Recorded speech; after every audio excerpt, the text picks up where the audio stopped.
Good morning प्यारे खजूरो। Good morning good morning good morning good morning good morning good morning good morning good morning good morning good morning good morning good morning. Thank you so much for your warm wishes. Good morning good morning good morning. Thank you thank you thank you thank you. आप सभी को भी शिक्षक दिवस की शुभकामनाएं। Good morning, happy teachers day to all of you. क्या हाल चाल है सभी प्यारे खजूरों के। Good morning, thank you so much, thank you so much, so thank you thank you thank you thank you thank you so much. Thank you so much बच्चों, thank you so much for your warm wishes. Happy teachers day, happy teachers day सभी प्यारे बच्चों को। Happy teachers day. एक teacher teacher तब होता है जब उसकी जिंदगी में विद्यार्थी आते हैं, और विद्यार्थी यानी कि आप, यानी कि खजूर्स। आप सभी ने मुझे एक अच्छा शिक्षक बनाया, आप सभी ने मुझे बहुत कुछ सिखाया भी है। आपका शिक्षक मैं हूं, पर मैंने आपसे भी बहुत कुछ सीखा है। मैंने भी लाइफ में बहुत कुछ सीखा है जब मैंने पढ़ाया, जब मैंने बच्चों को पढ़ाना स्टार्ट किया। जिंदगी में मेरे अंदर भी बहुत कमियां थी, तो अपनी कमियों को भी मैंने बहुत सुधारा जब मैंने पढ़ाना सिखाया। तो इसका मतलब है कि शिक्षक जरूर मैं हूं, पर मैंने भी आप लोगों से शिक्षा ली है। इसीलिए मैं आप सभी को भी विश करूंगा हैप्पी टीचर्स डे सभी प्यारे खजूरों को। क्योंकि शिक्षक अच्छा शिक्षक तभी बना जब उसकी जिंदगी में एक्सपीरियंस आया, राइट। और इतने साल पढ़ाने के बाद जो एक्सपीरियंस आया, वो एक्सपीरियंस इसलिए मैटर करता है क्योंकि जब इतने सारे विद्यार्थी को पढ़ाते हैं, इतने सारे विद्यार्थियों के डाउट सॉल्व करते हैं, इतने सारे विद्यार्थियों से भी हम सीखते हैं। इतने सारे खजूरों को पढ़ाने के बाद हमने भी आपसे बहुत कुछ सीखा है।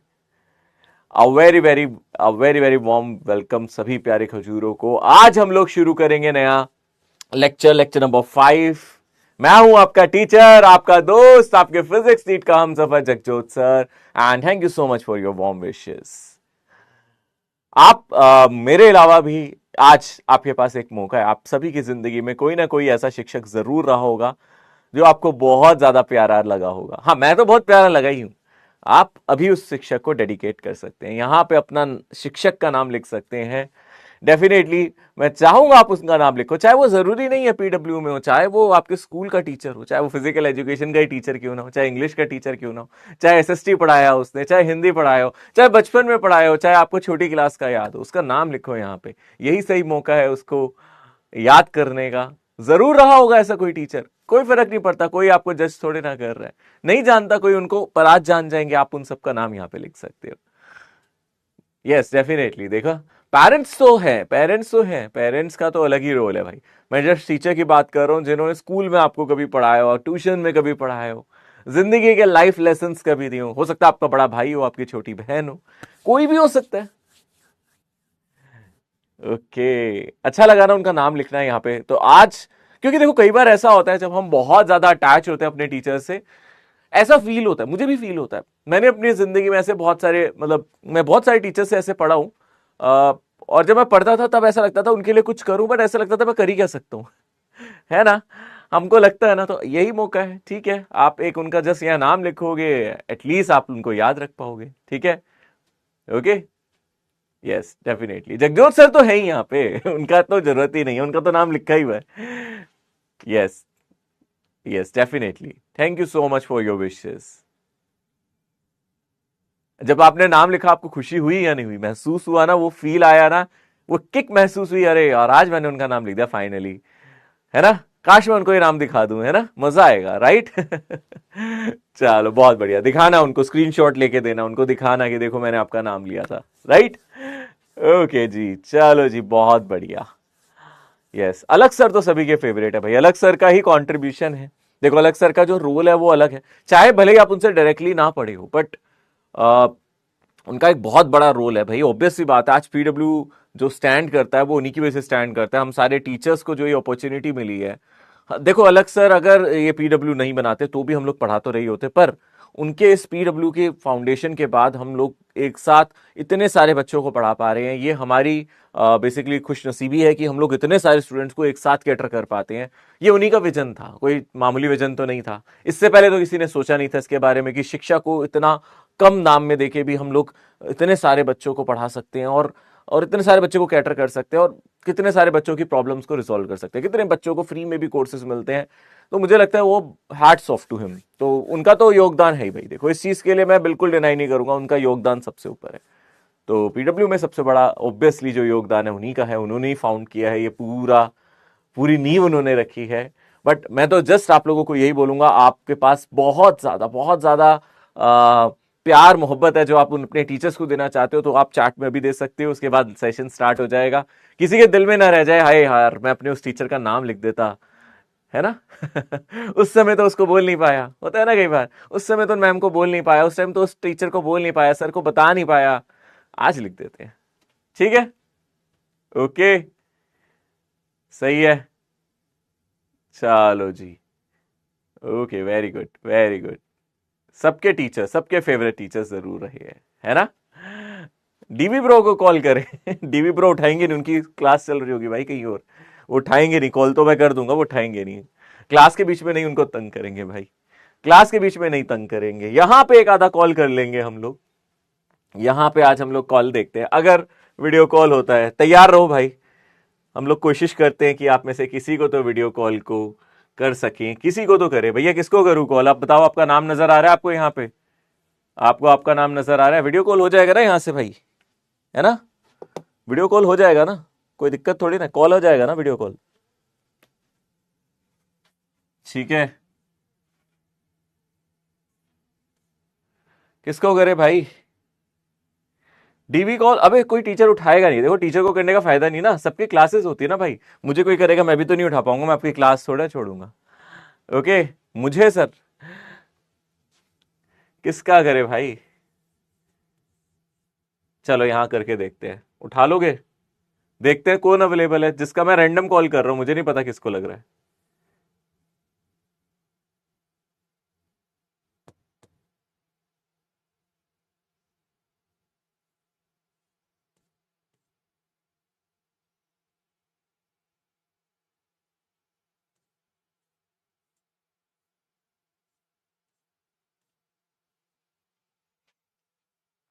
कोई तो कनेक्ट हो रहा है शायद, कोई तो कनेक्ट हो रहा है।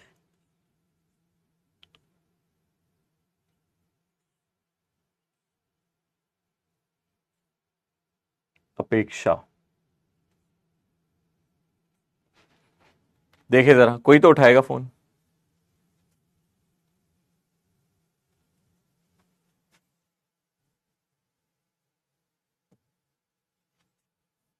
ओके, सोमली को करते हैं।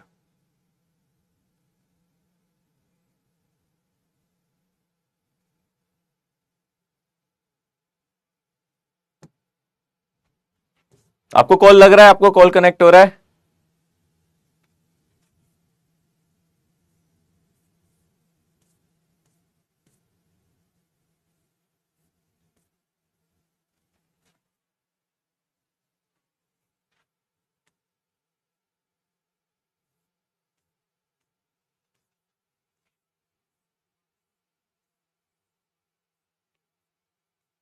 कॉल उठा नहीं रहे भाई, तुम पिक नहीं कर रहे, ट्राई तो मैं कर रहा हूं, आई एम ट्राइंग, कोई तो उठाए। अब आप फोन उठाओगे तभी तभी तो बात करेंगे।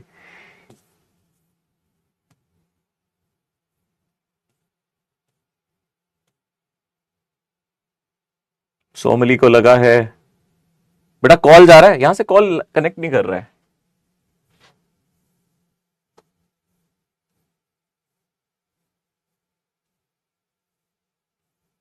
चलो एक बच्चे ने तो उठाया है।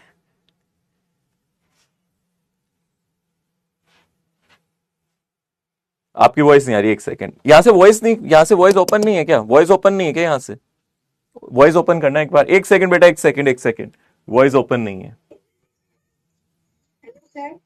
हेलो बेटा, आपका वॉइस आ रहा है बच्चे से, कैसे हो आप, बहुत अच्छी हूँ। कैसी चल रही है आपकी पढ़ाई। बिल्कुल आपकी वॉइस आ रही है, बहुत अच्छे से आ रही है आपकी वॉइस बेटा।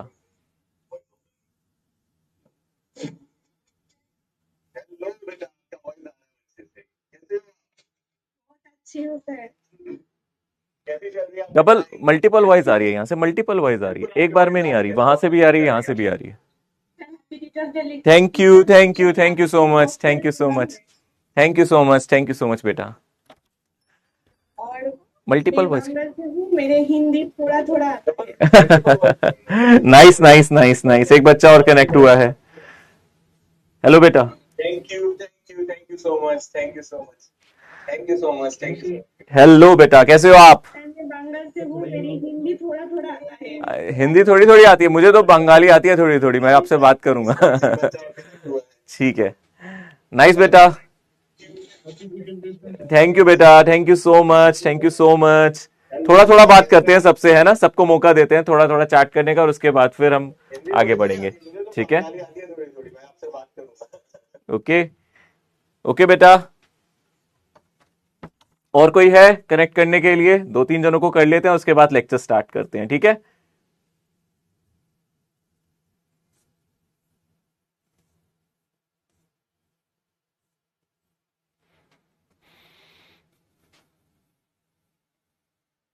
सृष्टि श्रीवास्तव, देखते हैं जो भी कनेक्ट हो जाए भाई, मैंने सबको कॉल लगा दी है।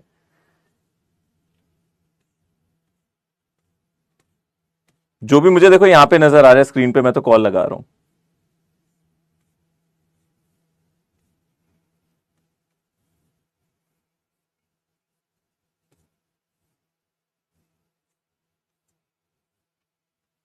आई थिंक कोई कनेक्ट नहीं कर रहा है। आपको कॉल जा रहा है विवेक, हार्दिका, अर्शिया, आपको कॉल जा रहा है बेटा। मैंने यहां तीन चार जनों को कनेक्ट करने की कोशिश की है। अर्शिया कनेक्ट हो गई है। हेलो बेटा, कैसे हो आप?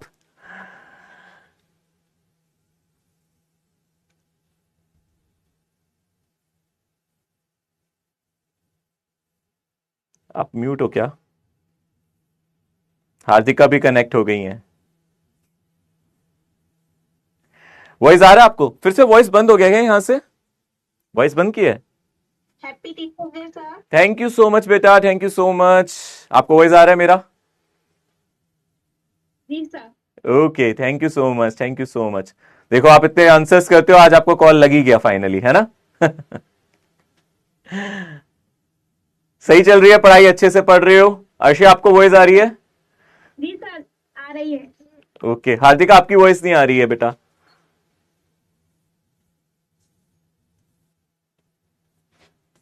चलो स्टार्ट करें फिर आज का लेक्चर। आई होप आप सभी की विशेष आ गई वॉइस आ गई बेटा, आपकी भी आ गई है।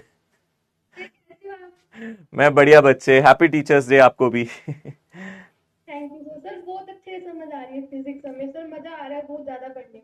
चलो मजा आ रहा है ना, यही तो एक टीचर के लिए सबसे जरूरी है कि टीचर्स सब सिखाएं और बच्चों को समझ में आ जाए, और क्या चाहिए हमें। सर थैंक आपके लिए एक शायरी बोलूं? हाँ हाँ बिल्कुल बिल्कुल, इरशाद।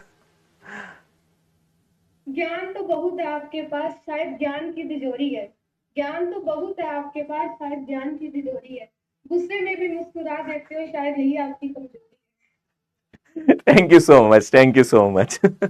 So nice of you, thank you so much बच्चे। है। Okay sir. ओके बेटा। चलो भाई, आज इतना ही रखते हैं, लेक्चर को स्टार्ट करते हैं। काफी हम लोगों ने चिट चैट कर लिया और आप लोगों की शुभकामनाएं मिल गई। फ्यूचर में भी कॉल करते रहेंगे, आपको बीच बीच में कॉल करता रहूंगा, ठीक है। ओके, चलो ठीक है।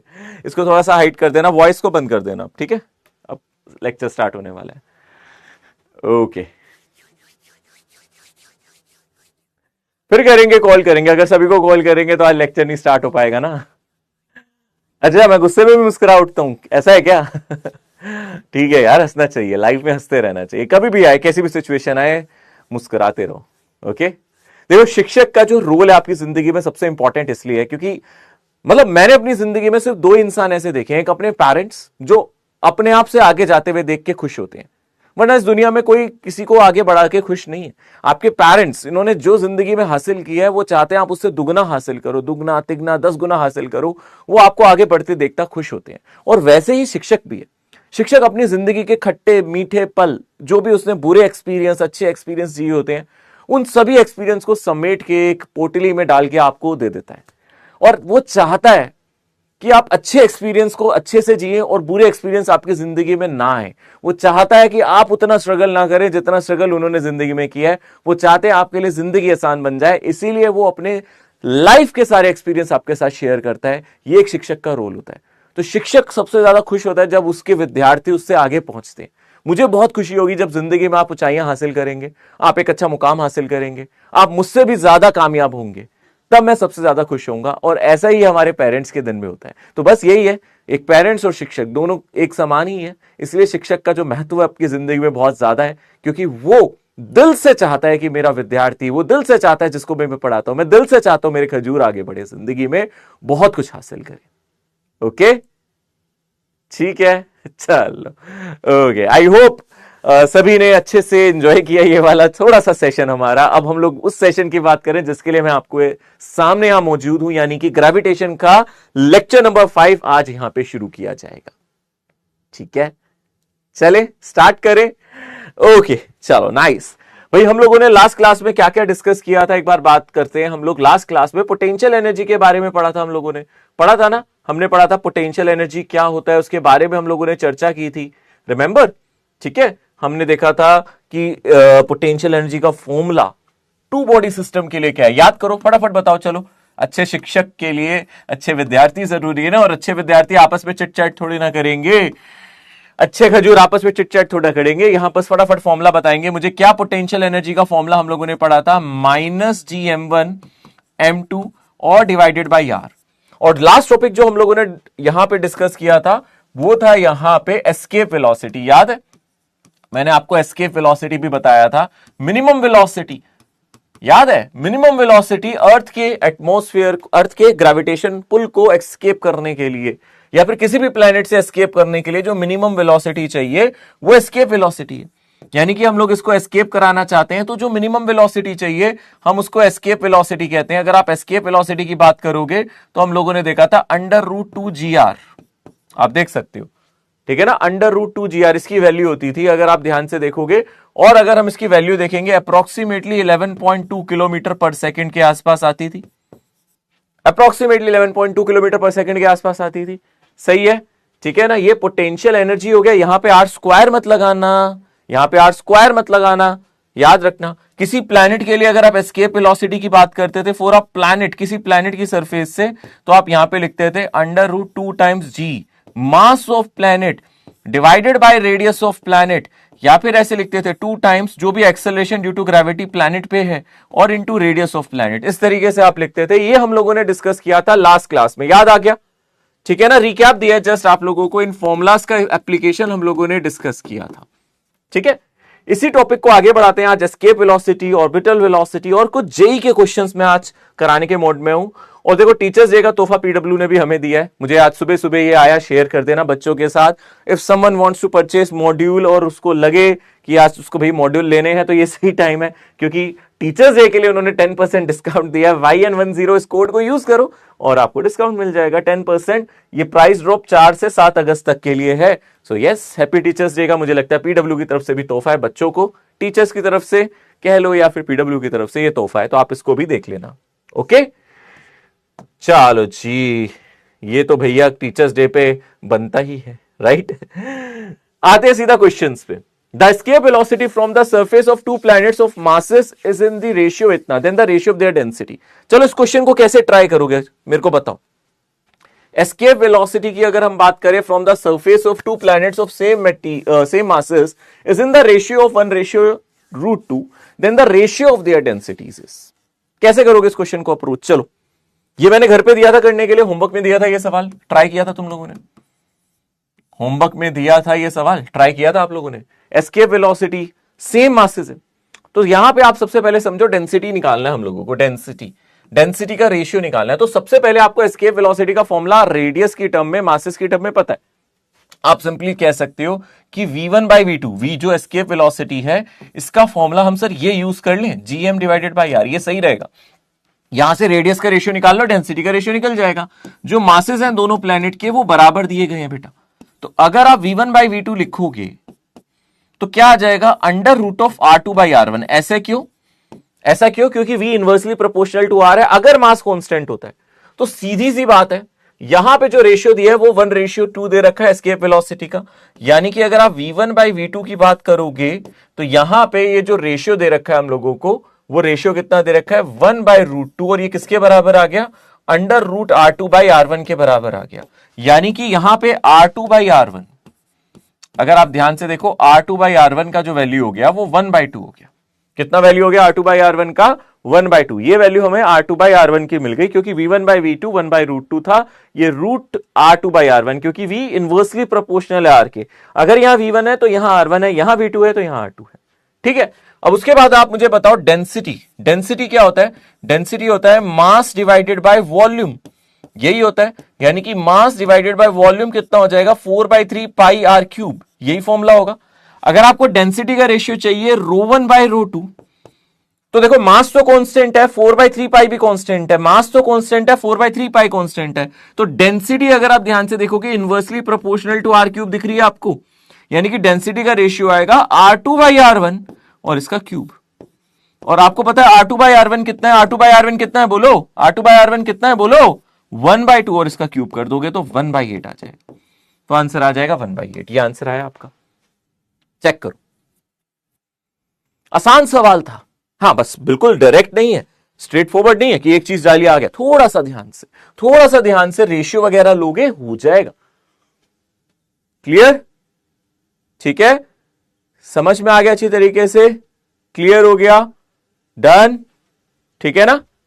चलो आगे बढ़ते हैं, आगे डिस्कस करते हैं। यहां पे नेक्स्ट सवाल क्या है, देखो यहां पे a particle falls from infinity to the earth, its velocity on reaching the earth surfaces. आप बताओ मुझे क्या सवाल है ये, ध्यान से। चैट नहीं, चिट चैट नहीं, यहां पे ध्यान। चिट चैट करते हुए नहीं देखूं मैं, ठीक है? चिट चैट करते हुए कोई नहीं दिखना चाहिए। टीचर्स डे वाले दिन टीचर को नाराज नहीं करना। इंफिनिटी पे है, एक ऑब्जेक्ट इनफाइनाइट डिस्टेंस पे है भाई। एक ऑब्जेक्ट क्या है? Eight infinite distance. और यहां से ऑब्जेक्ट को ड्रॉप किया गया, इनिशियल वेलोसिटी 0। ये अर्थ पे जाके गिरेगा, ये अर्थ पे जाके गिर रहा है। आपने हल्का सा पुश दिया होगा और ये अर्थ पे जाके गिर रहा है, तो फाइनल वेलोसिटी क्या होगी? सोचो। अरे इसी को एस्केप वेलोसिटी कहते हैं भाई, यही एस्केप वेलोसिटी है। उल्टा पूछ लिया सवाल, ये सवाल उल्टा पूछ लिया। एस्केप वेलोसिटी का कॉन्सेप्ट क्या था?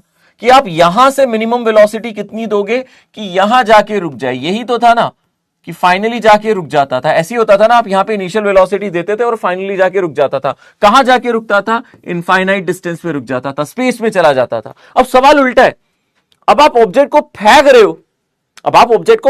हो, तो वो स्पेस में पहुंच जाता था, तब हम उसको एस्केप स्पीड देते थे। अब ऑब्जेक्ट ऊपर से जब नीचे आएगा तो उसकी स्पीड एस्केप स्पीड के बराबर हो जाएगी। यानी कि जब ऑब्जेक्ट नीचे रीच करेगा तो इसकी स्पीड किसके बराबर हो जाएगी? Escape speed. कंसेप्चुअल क्वेश्चन है, कोई कैलकुलेशन की जरूरत नहीं थी। कंसेप्चुअल क्वेश्चन है भाई। कंसेप्चुअल का मतलब समझ रहे हो? कंसेप्ट बेस्ड है। इतनी स्पीड से जब ऑब्जेक्ट को फेंकते थे स्पेस में पहुंच जाता था। अगर स्पेस से किसी ऑब्जेक्ट को ड्रॉप करोगे तो इतनी स्पीड से अर्थ पे रीच करेगा। सीधी सी तो बात है। ठीक है, क्लियर? बात समझ में आ गई अच्छी तरीके से? क्लैरिटी मिलती है इसमें आप लोगों को? अच्छे से बताओ, ये क्वेश्चन क्लियर हो गया? अच्छा, एक important concept, escape speed does not, एक इंपॉर्टेंट सूचना, ठीक है ना? एक इंपॉर्टेंट सूचना, escape speed does not depend upon angle of projection.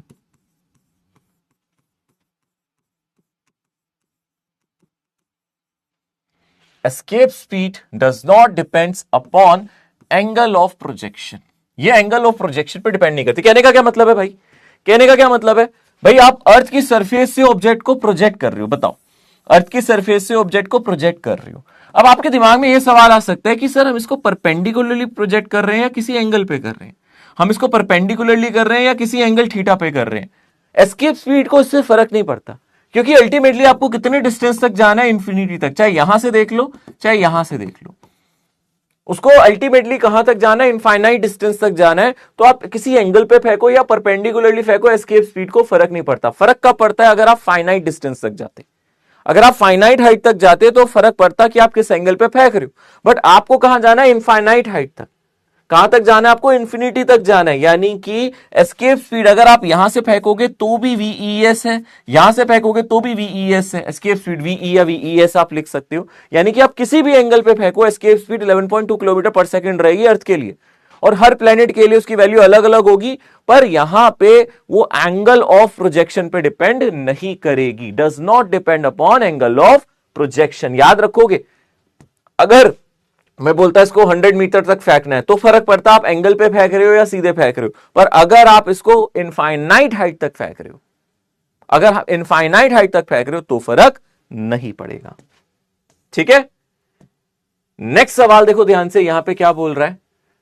3 identical particles each of mass m are located at the vertices of an equilateral triangle each of side A.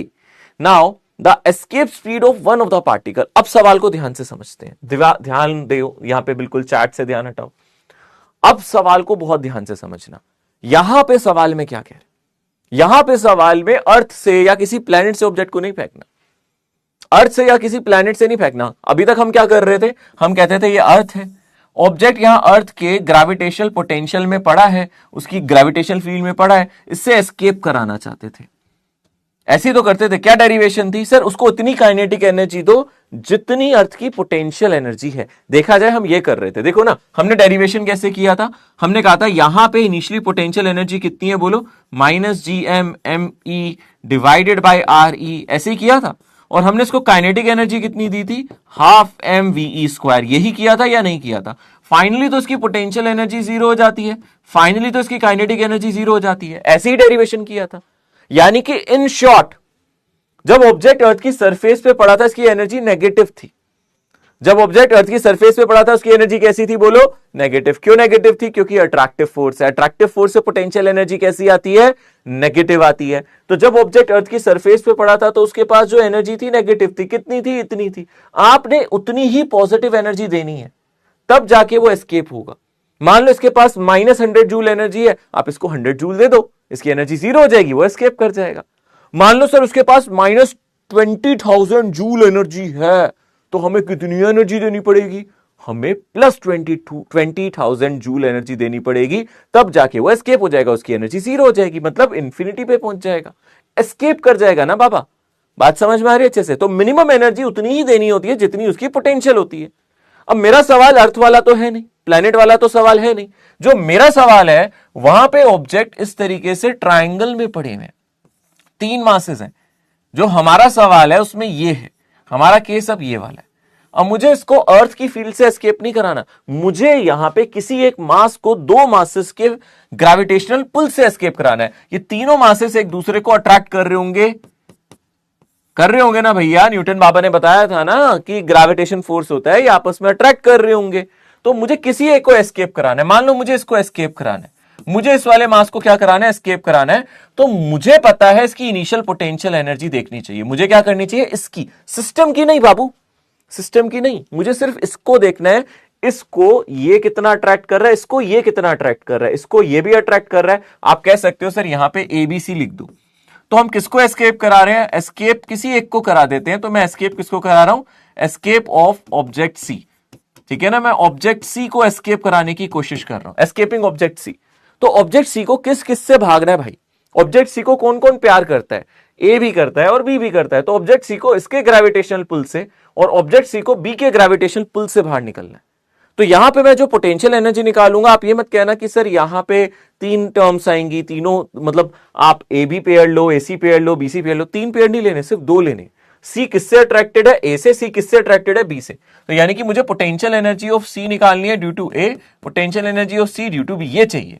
तो यहां से क्या आ जाएगा, 2 टाइम्स, क्योंकि ये डिस्टेंस भी A है और ये डिस्टेंस भी A है ना, ये सारे डिस्टेंसेज A हैं। तो 2 टाइम्स है ना, और -g times product of mass यानी कि m² डिवाइडेड बाई A²। ये इसकी इनिशियल पोटेंशियल एनर्जी है।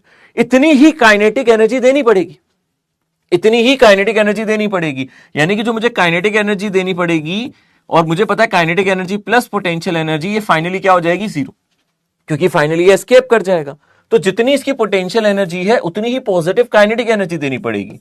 आप याद रखो, जितनी काइनेटिक एनर्जी है उतनी ही पोटेंशियल एनर्जी होती है। देखा जाए ना, आप देखो इन दोनों को ऐड करके 0 ही तो डालते हो, आप यही तो करते हो, ui plus KI is equals to UF plus KF। तो देखा जाए फाइनली इसको 0 ही तो डालते हो। तो काइनेटिक एनर्जी और पोटेंशियल एनर्जी, इनका जो मैग्नीट्यूड है वो बराबर होता है, बताया था ना मैंने। तो अगर मेरी पोटेंशियल एनर्जी ये है तो इतनी ही काइनेटिक एनर्जी देनी पड़ेगी। इसका मैग्नीट्यूड देख लो, तो काइनेटिक एनर्जी हो जाएगा सर 12mv², इसी को आप एस्केप स्पीड कह रहे हो यहां पे, और यहां पे आ जाएगा 2 टाइम्स gm² बाई A² या A² नहीं A, ठीक है ना, ए स्क्वायर नहीं, नीचे ए आएगा क्योंकि ये एनर्जी है ना, ए स्क्वायर नहीं, नीचे ए आएगा, फोर्स नहीं है, एनर्जी है, तो ए डालना। ठीक है, अब देखो एम से एम एक कैंसिल हो जाएगा, यहाँ पे एम से एम कैंसिल हो जाएगा, 2 वहां मल्टीप्लाई होगा, तो वी एस्केप का स्क्वायर क्या आ जाएगा, 2 इंटू 2 कितना आ जाएगा 4gm और डिवाइडेड बाई ए। और अगर आप यहां से एस्केप स्पीड निकाल रहे हो तो यहां से कितना आ जाएगा, 4 का अंडर रूट लोगे तो 2 आ जाएगा। ठीक है ना, 4 का अंडर रूट लोगे तो कितना आ जाएगा, आप देख सकते हो 2 आ जाएगा, 2 बाहर आ जाएगा, या फिर इन्होंने ऑप्शन में 4 ही रखा है, तो यहां से आ जाएगा 4gm, क्या आ जाएगा 4 टाइम्स g जो भी मास है डिवाइडेड बाई ए। कौन सा आंसर आ जाएगा, फर्स्ट ऑप्शन। जल्दी बताओ मुझे फटाफट, क्लियर हुआ, ये क्लैरिटी मिल रही है यहां पे सभी को, क्लियर है यहां पे, जल्दी से बताओ मुझे फटाफट, जल्दी बताओ, जल्दी से, जल्दी जल्दी बता दो, क्लैरिटी है, सबको समझ में आया यहां पे क्या कर रहे हैं। देखो यहां पे भी यही करते थे, जो पोटेंशियल एनर्जी होती थी उसमें काइनेटिक को जब ऐड करते थे तो इनिशियल मैकेनिकल एनर्जी आती थी, फाइनल मैकेनिकल एनर्जी 0 होती थी। तो मैं कह सकता हूं जितनी पोटेंशियल एनर्जी है उतनी ही काइनेटिक एनर्जी दे दो, काइनेटिक और पोटेंशियल सेम होंगी यहां पे, बस पोटेंशियल नेगेटिव होगी, काइनेटिक पॉजिटिव होगी, दोनों को जोड़ के 0 आना चाहिए। वही यहां पे करना है बाबू। यहां पे 3 ऑब्जेक्ट रखे गए हैं, आपको सी को भगाना है यहां से, सी को कहां ले जाना है, स्पेस में ले जाना है, इन्फिनिटी पे ले जाना है, उसको एस्केप कराना है। तो सी को ए अट्रैक्ट कर रहा है, सी को बी अट्रैक्ट कर रहा है, इसलिए 2 ही पोटेंशियल एनर्जी लिखे हैं, तीसरा टर्म नहीं आएगा। आप यहां पे ए बी जो ए सी है और बी सी वाली टर्म लिखोगे, ठीक है ना, बी और सी के बीच में क्या हो रहा है उससे कुछ लेना देना नहीं है। एक सेकेंड, बी सी और सी ए, सॉरी सी ए और सी बी वाली लिखोगे, ए और बी के बीच में क्या हो रहा है वो वाली टर्म नहीं लिखनी, ए बी वाली टर्म नहीं लिखनी है यहां पे, ठीक है, ए बी वाली टर्म नहीं लिखनी है, ठीक है ना, क्लियर। हाँ, अरे नहीं ए स्क्वायर नहीं आएगा, गलती से लिख दिया होगा बाबू, गलती से लिख दिया होगा, ठीक कर दिया उसको हमने, ठीक है ना। 3 क्यों नहीं आया बच्चे, 2 कहां से आया, 2 इसलिए आया 2 टर्म्स है ना भाई, ठीक है ना, 2 टर्म्स है ना बच्चे। देखो एक तो आपकी ये हो गई सी ए और सी बी, बच्चे ये देखो ना, एक तो पोटेंशियल एनर्जी सी और ए के बीच की पोटेंशियल एनर्जी क्या होगी, सी और ए की पोटेंशियल एनर्जी बताओ, -gm² बाई ए, और पोटेंशियल एनर्जी सीबी की कितनी होगी, वो भी -gm² बाई ए। तो 2 टर्म्स है इसलिए ट्वाइस आ गया ना बच्चे, यहां पे 2 टर्म्स है, 3 नहीं है, 2 टर्म्स है, 3 नहीं है, 2 ही टर्म्स रखनी है यहां पे, ठीक है, 2 ही टर्म्स रखना है यहां पे, 3 नहीं रखना है भाई, देख लो ध्यान से, ठीक है, जल्दी से बताओ फटाफट, क्लियर है, डन, ओके, चलो करेक्ट आंसर इज दिस। आगे आते हैं, अब मुझे एक बात बताओ, एस्केप स्पीड मिनिमम स्पीड है या मैक्सिमम स्पीड है जिससे हम ऑब्जेक्ट को फेंकते हैं सॉरी, एस्केप स्पीड कैसी स्पीड है बोलो, मिनिमम स्पीड है सर, इससे तेज फेंकेंगे तो भी काम तो हो ही जाएगा ना। अरे एस्केप स्पीड मिनिमम स्पीड है, अगर ऑब्जेक्ट को आप इससे तेज फेंकोगे तो एस्केप नहीं करेगा क्या, क्या आप बात कर रहे हो यार, मैं बोल रहा हूं इसको 11.2 किलोमीटर पर सेकंड से फेंको तो एस्केप हो जाएगा, अगर तेज फेंकूंगा तो भी एस्केप तो हो ही जाएगा ना। व्हाट विल हैपन, फर्क क्या पड़ेगा, चलो आप मुझे बताओ। एस्केप स्पीड से जब आप फेंकते थे तो ऑब्जेक्ट एस्केप कर जाता था, अगर आप तेज फेंकोगे तो भी तो एस्केप कर जाएगा, पर फर्क क्या पड़ेगा, फर्क क्या पड़ेगा सर। अब जब आप अपनी स्पीड एस्केप स्पीड से, जब आप अपनी स्पीड एस्केप स्पीड से ज्यादा दोगे, मतलब आप अपनी वेलोसिटी को एस्केप स्पीड से ज्यादा दोगे तो भी ये एस्केप कर जाएगा, स्पेस में पहुंच जाएगा। अच्छा, जब तक स्पेस में पहुंचता नहीं है इसकी स्पीड घटती रहती है, घटती रहती है, घटती रहती है, जब तक स्पेस में पहुंचता नहीं है उसकी स्पीड घटती रहती है, घटती रहती है, घटती रहती है। स्पेस में पहुंचने के बाद कितनी हो जाती थी, जब आप एस्केप स्पीड से फेंकते थे 0 हो जाती थी, अब आपने एस्केप स्पीड से ज्यादा स्पीड दी है, एस्केप स्पीड 11.2 थी शायद अर्थ के लिए, अगर आपने 12 दे दी, 13 दे दी तो क्या होगा, स्पेस तक तो पहुंच जाएगा पर स्पेस में जाके रुकेगा नहीं, स्पेस में जाके कांस्टेंट स्पीड से मूव करता रहेगा, कांस्टेंट वेलोसिटी से मूव करता रहेगा। आप ऐसे समझो, अगर आप अपनी जो वेलोसिटी है वो एस्केप स्पीड जितनी देते हो तो स्पेस में जाके रुक जाता था, बट अगर आपकी स्पीड एस्केप स्पीड से ज्यादा है तो यहां पे फाइनल वेलोसिटी 0 नहीं होगी, वो जैसी यहां पे स्पेस में पहुंच जाएगा, जैसी स्पेस में एंटर करेगा भाई, जैसी अर्थ के ग्रेविटेशनल पुल से एस्केप कर जाएगा, उसके बाद ये किसी फाइनल वेलोसिटी से मूव करेगा, ठीक है ना, इट विल, आप याद रखो, it will move with constant final velocity, constant final velocity in space, space में पहुंच गया ना भाई। अरे भाई एक बात बता, घर वालों ने तुझे 80 रुपए दिए और बोला बाजार से जाके ये वाला फ्रूट लिया, तू जाके ले आया, 80 रुपए का आ गया, ठीक है, तुझे घर वालों ने 80 रुपए दिए, 80 रुपए का ही आता है, उन्हें पता था 80 का आएगा, 80 रुपए दिए। अब घर वालों ने अगर तेरे को 90 रुपए दिए तो तू फल ले आएगा, हाँ 80 का फल आ गया, 10 रुपए तेरी जेब में है ना, 10 रुपए तूने मस्त आराम से उड़ा लिए है ना, 10 का नोट तूने घर आके वापस किया नहीं, पर तेरे पास 10 रुपए बच गए ना। वैसे ये है, अरे एस्केप स्पीड तो वो स्पीड है यहां तक पहुंचने के लिए चाहिए, अगर आप ज्यादा दोगे तो भी तो पहुंच ही जाएगा, पर फिर उसके बाद जो बचे कुचे पैसे हैं उस स्पीड से ये आगे बढ़ जाएगा, जो बची कुछ स्पीड है उससे आगे बढ़ जाएगा, खत्म। बात समझ में आ गया अच्छी तरीके से, क्लियर है, डन है ना, समझ में आ गया ना अच्छी तरीके से, क्लियर है ना ये, ओके पक्का, देख लो ध्यान से, समझ में आ गया ना अच्छे से, चलो ठीक है, ये हमारा क्लियर हो गया कॉन्सेप्ट। अब अगर हम ध्यान से देखें सर ये निकालेंगे कैसे, फाइनल स्पीड निकालेंगे कैसे, कंजर्वेशन ऑफ एनर्जी लगाओ।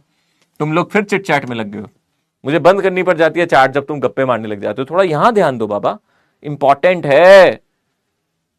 अभी तुम्हारे यार दोस्त जो तुमने बना लिए है ना, उससे ज्यादा मजा तब आएगा जब तुम सब डॉक्टर बन जाओगे, फिर तुम चिट चैट करना, फिर मजा आएगा ना, और फिर डॉक्टर लगा के बोलना एक दूसरे को, फिर मजा आएगा, फिर तुम पेशेंट से बात करना, और बता तेरे पास आज कैसा पेशेंट आया, फिर तुम डिस्कस करोगे, तुझे पता है आज एक पेशेंट आया। अरे गप्पे चलनी चाहिए, गॉसिप्स बंद नहीं होनी चाहिए, पर गॉसिप्स का लेवल तो बढ़ाओ।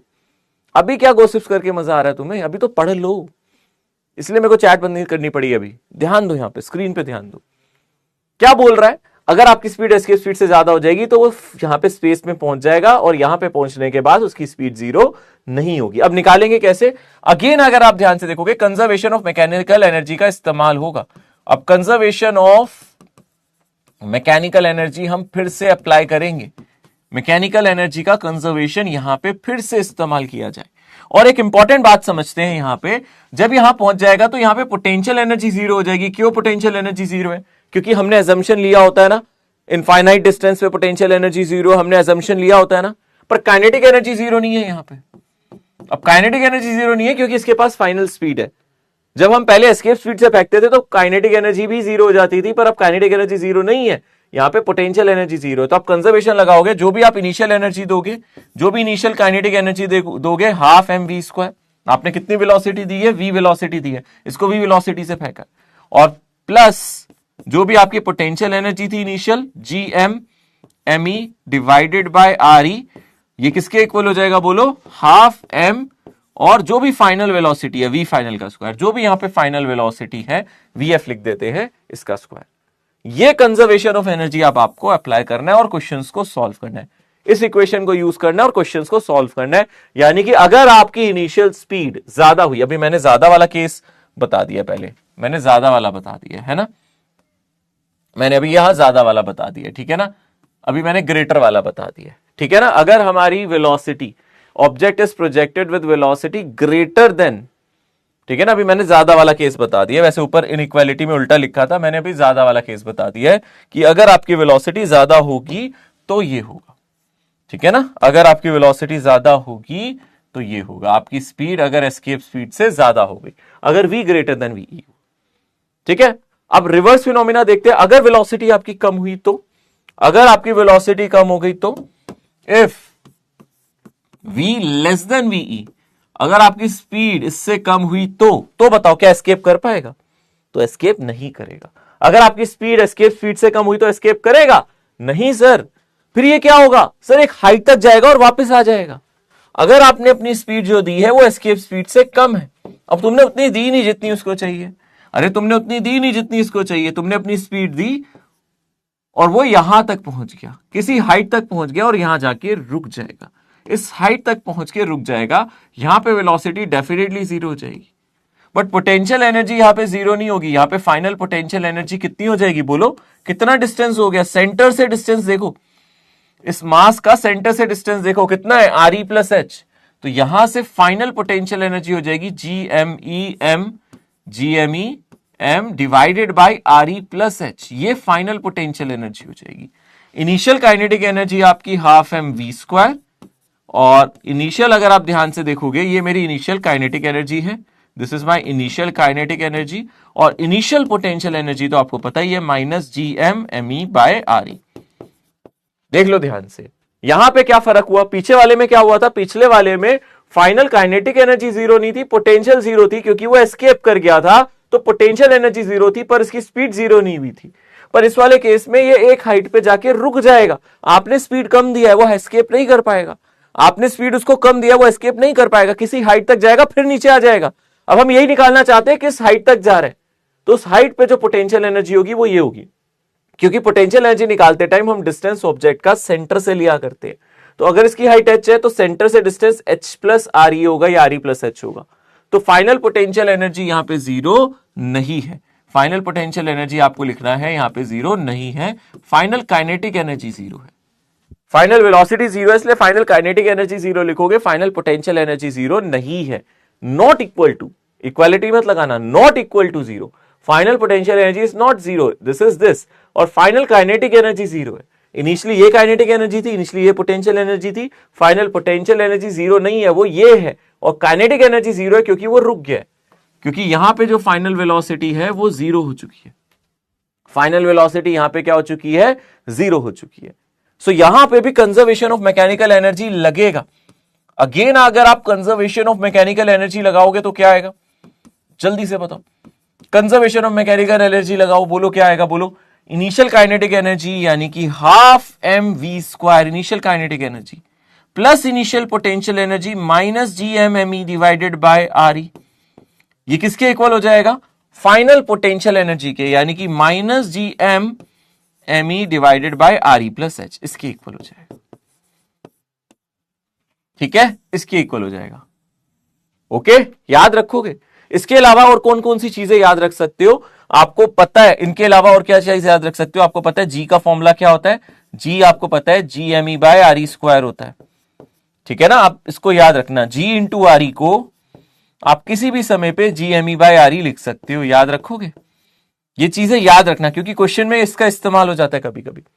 ठीक है ना, ये याद रखोगे। और क्या याद रख सकते हो, और क्या चीजें याद रख सकते हो, आपको एस्केप स्पीड पता है। एस्केप स्पीड का फॉर्मूला कितना है, under root G M E divided by R E और मल्टीप्लाई बाय 2, कितना है, under root 2 G M E divided by R E. यानी कि आप ये भी याद रखो, जो एस्केप स्पीड का स्क्वायर है वो 2 G M E by R E है। इन चीजों को याद रखो, क्वेश्चंस को सॉल्व करने में मदद मिलेगी बेटा।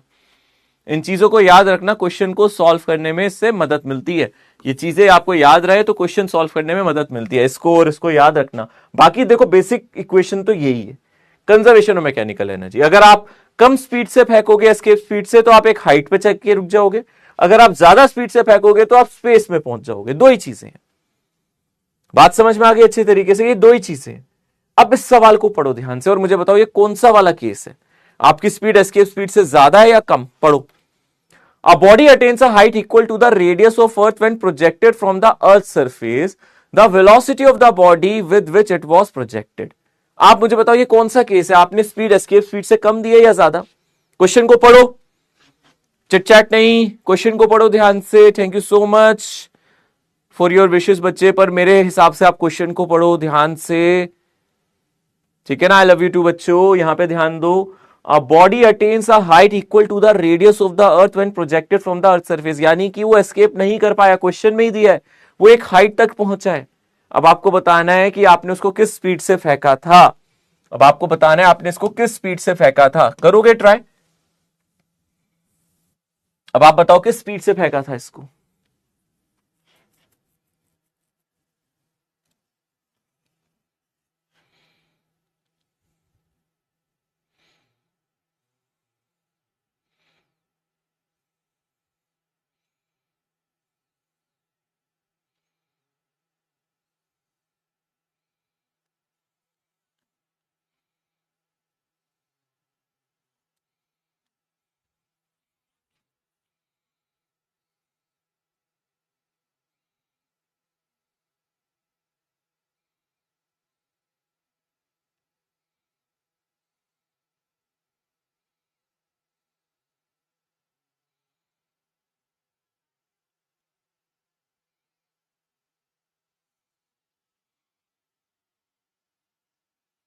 A body attains a height equal to the radius of earth when projected from the earth's surface. The velocity of the body with which it was projected is.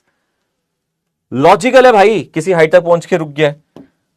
Equation को बहुत ध्यान से देखना, क्वेश्चन को मैं किस तरीके से सॉल्व करता हूं, थोड़ा ध्यान देना यहाँ पे कि सर यहाँ पे आप ऑब्जेक्ट को फेंक रहे हो, वो किसी हाइट पे जाके रुक गया, किस पे जाके रुक गया बोलो, किसी हाइट पे जाके रुक गया, तो डेफिनेटली सर यहाँ पे कंजर्वेशन ऑफ मैकेनिकल एनर्जी लगाएंगे, यस और नो लगाएंगे। सर हमें नहीं पता हमने किस स्पीड से फेंका, यही स्पीड निकालनी है, यस और नो, यही स्पीड निकालनी है, यही स्पीड निकालनी है। क्या इक्वेशन लगाए सर, इनिशियल काइनेटिक एनर्जी यानी कि हाफ एम वी स्क्वायर और initial potential energy minus G M M E divided by R E, यही लिखेंगे। ये किसके इक्वल हो जाएगा बोलो फटाफट। यहां पे रेडियस ऑफ अर्थ को इन्होंने आर लिया हुआ है, रेडियस ऑफ अर्थ को आर लिया हुआ है तो आप भी आर ले लो, मास ऑफ अर्थ को एम लिया हुआ है तो आप भी एम ले लो। इन्होंने मास ऑफ अर्थ को एम लिया, रेडियस ऑफ अर्थ को आर लिया हुआ है। ये किसके बराबर हो जाएगा बोलो सर, अभी हमने पढ़ा था minus G M M divided by R plus H, ये लिख दे।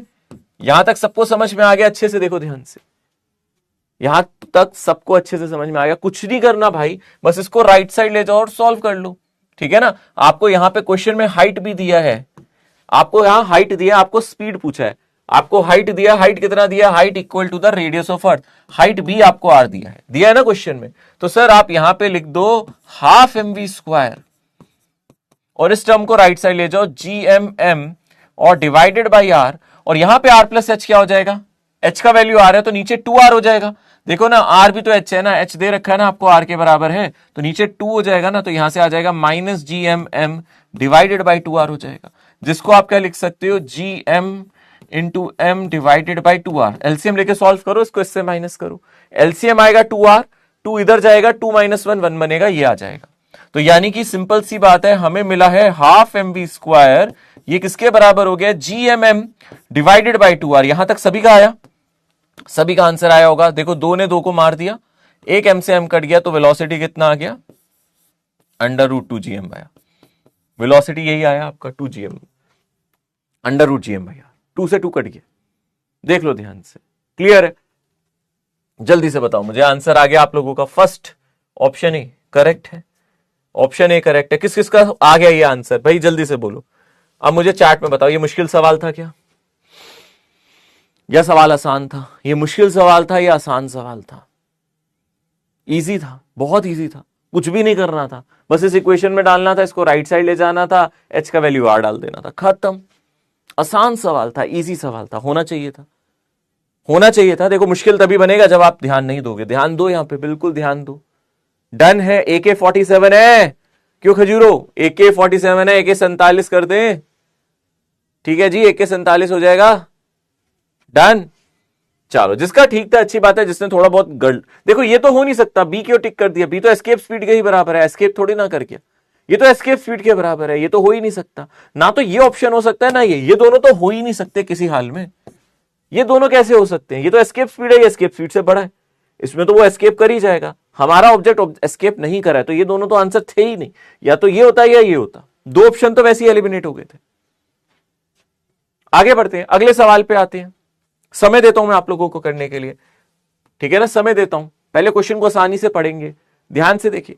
अ object, a body thrown vertically upward with initial speed, आपको इनिशियल स्पीड यहां पे दिया है, where R is the radius of earth, maximum height, obvious सी बात है वो हाइट निकालने के लिए कह रहा है, तो ये एस्केप नहीं कर रहा है, और आपकी स्पीड जो है एस्केप स्पीड से कम है, आप जानते हैं आपकी एस्केप स्पीड कितनी होती है, एस्केप स्पीड होती है under root G R, sorry escape speed होती है अंडर रूट 2 जी आर, यही होता है ना एस्केप स्पीड, आपका एस्केप स्पीड यही होता है ना, अंडर रूट 2 जी आर। आपने किस स्पीड से फेंका, रूट जी आर बाई 2, किससे फेंका है, इस स्पीड से फेंका है, आपने स्पीड से फेंका इसको, रूट जी आर बाई 2। अब आपको पूछ रहा है क्या मैक्सिमम हाइट वो अटेन कर लेगा, निकाल लोगे, चलो करो करो करो, ध्यान से केयरफुली पहले पढ़ना है सवाल को, फिर सॉल्व करना है।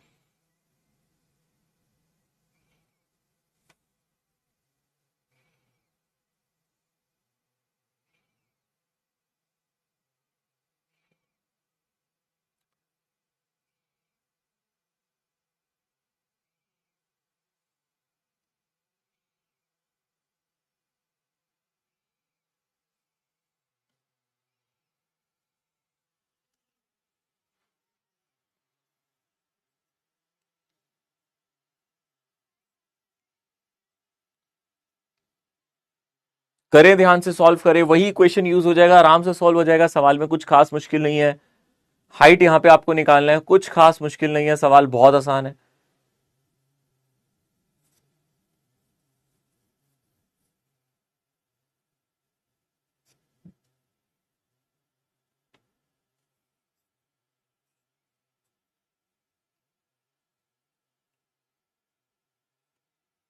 ओके, चलो देखते हैं। देखो ऑब्जेक्ट को फेंका गया है, यहां पे आपको जो स्पीड दिया गया है वो कितना दिया गया है, √gr/2। इस स्पीड से फेंका गया, एस्केप स्पीड से कम स्पीड से फेंका है आपको, ठीक है। अगर हम ध्यान से देखेंगे हम लोग यहां पे लिख सकते हैं ½ mv² और -gm/me डिवाइडेड बाय RE, और ये किसके बराबर हो जाएगा बोलो, -gm/me divided by RE plus h। हाँ, वो क्वेश्चन में RE को R लिख देता है, बस वो RE को R लिख देता है। हमारी आदत पड़ी हुई RE लिखने की, कोई दिक्कत नहीं, आप समझ जाओगे, इतनी तो बेसिक अंडरस्टैंडिंग अपने अंदर है। RE का मतलब रेडियस ऑफ अर्थ है, ये R लिखते हैं, हम RE लिख देते हैं, ठीक है ना।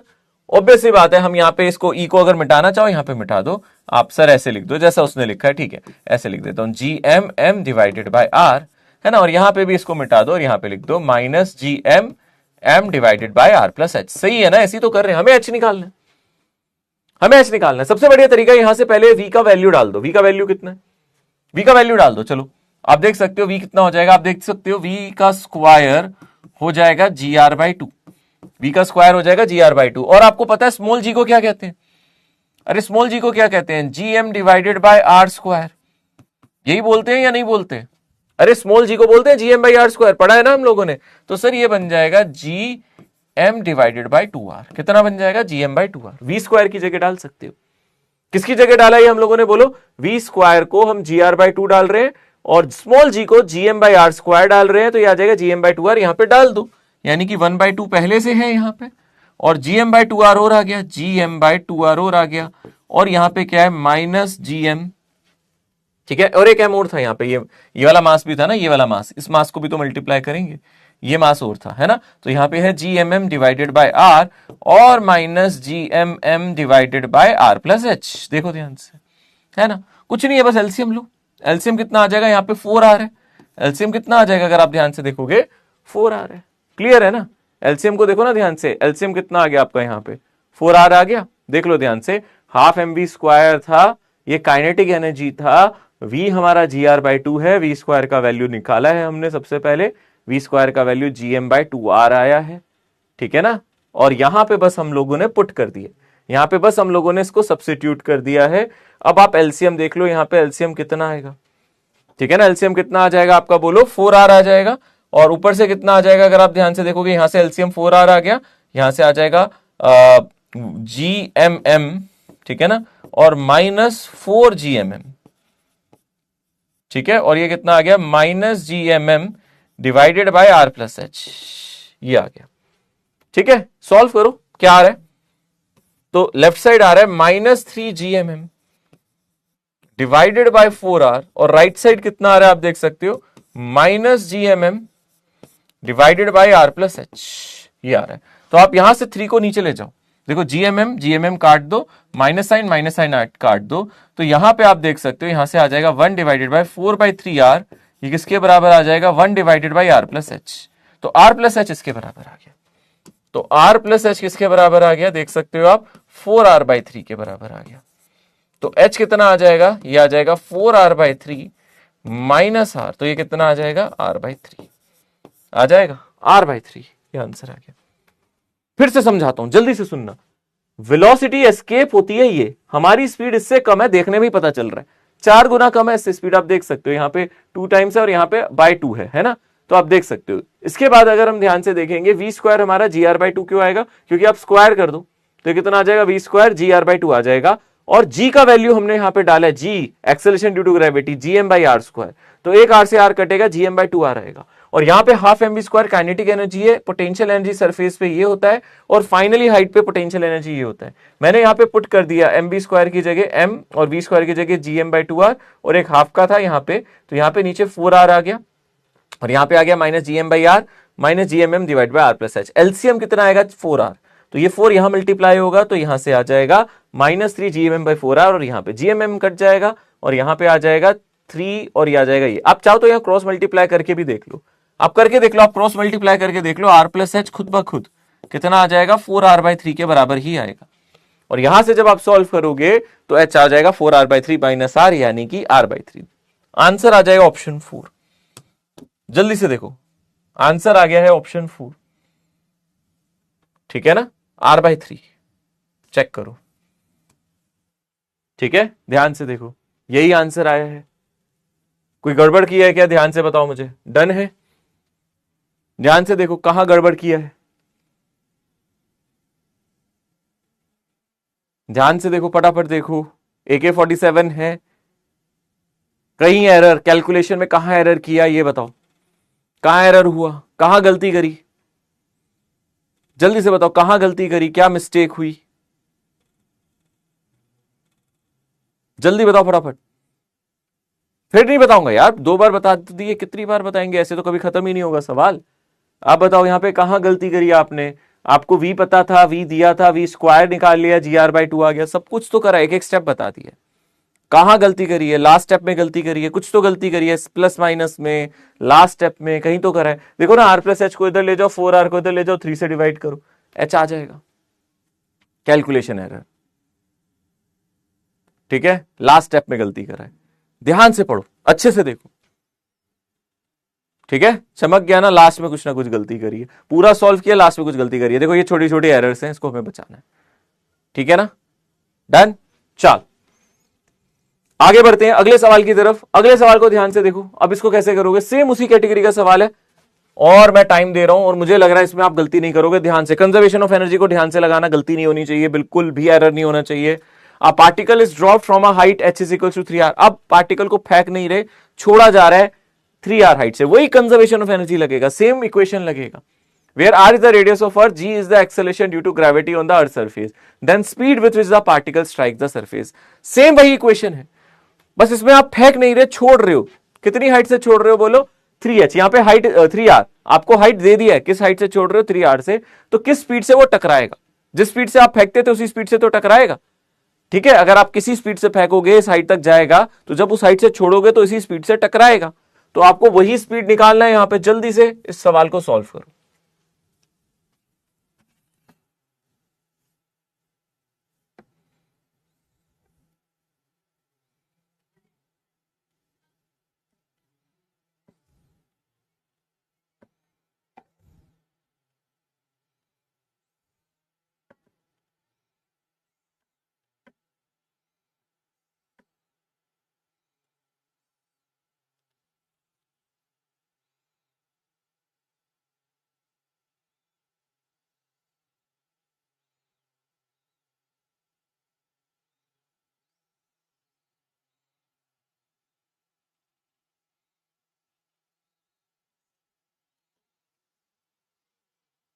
सेम उसी इक्वेशन में लगा रहे हैं हम। फिर से देखो, जब वो सरफेस पे गिरेगा तो उसका काइनेटिक एनर्जी ये होगा, यही वेलोसिटी हमें निकालना है।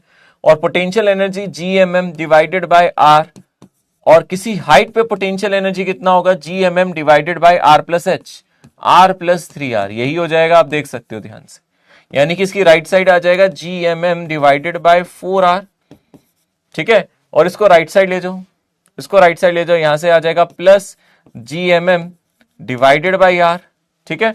और यहां से कितना आ जाएगा? हाफ mv², ये आ जाएगा, ठीक है ना, यही आ जाएगा ना अगर हम ध्यान से देखेंगे। चलो सॉल्व करो यहां पे। सर एलसीएम यहां पे आ गया 4R, एलसीएम कितना आ गया यहां पे? 4R, 4 इधर जाएगा, 4 - 1 3, तो ये आ जाएगा 3 GMM।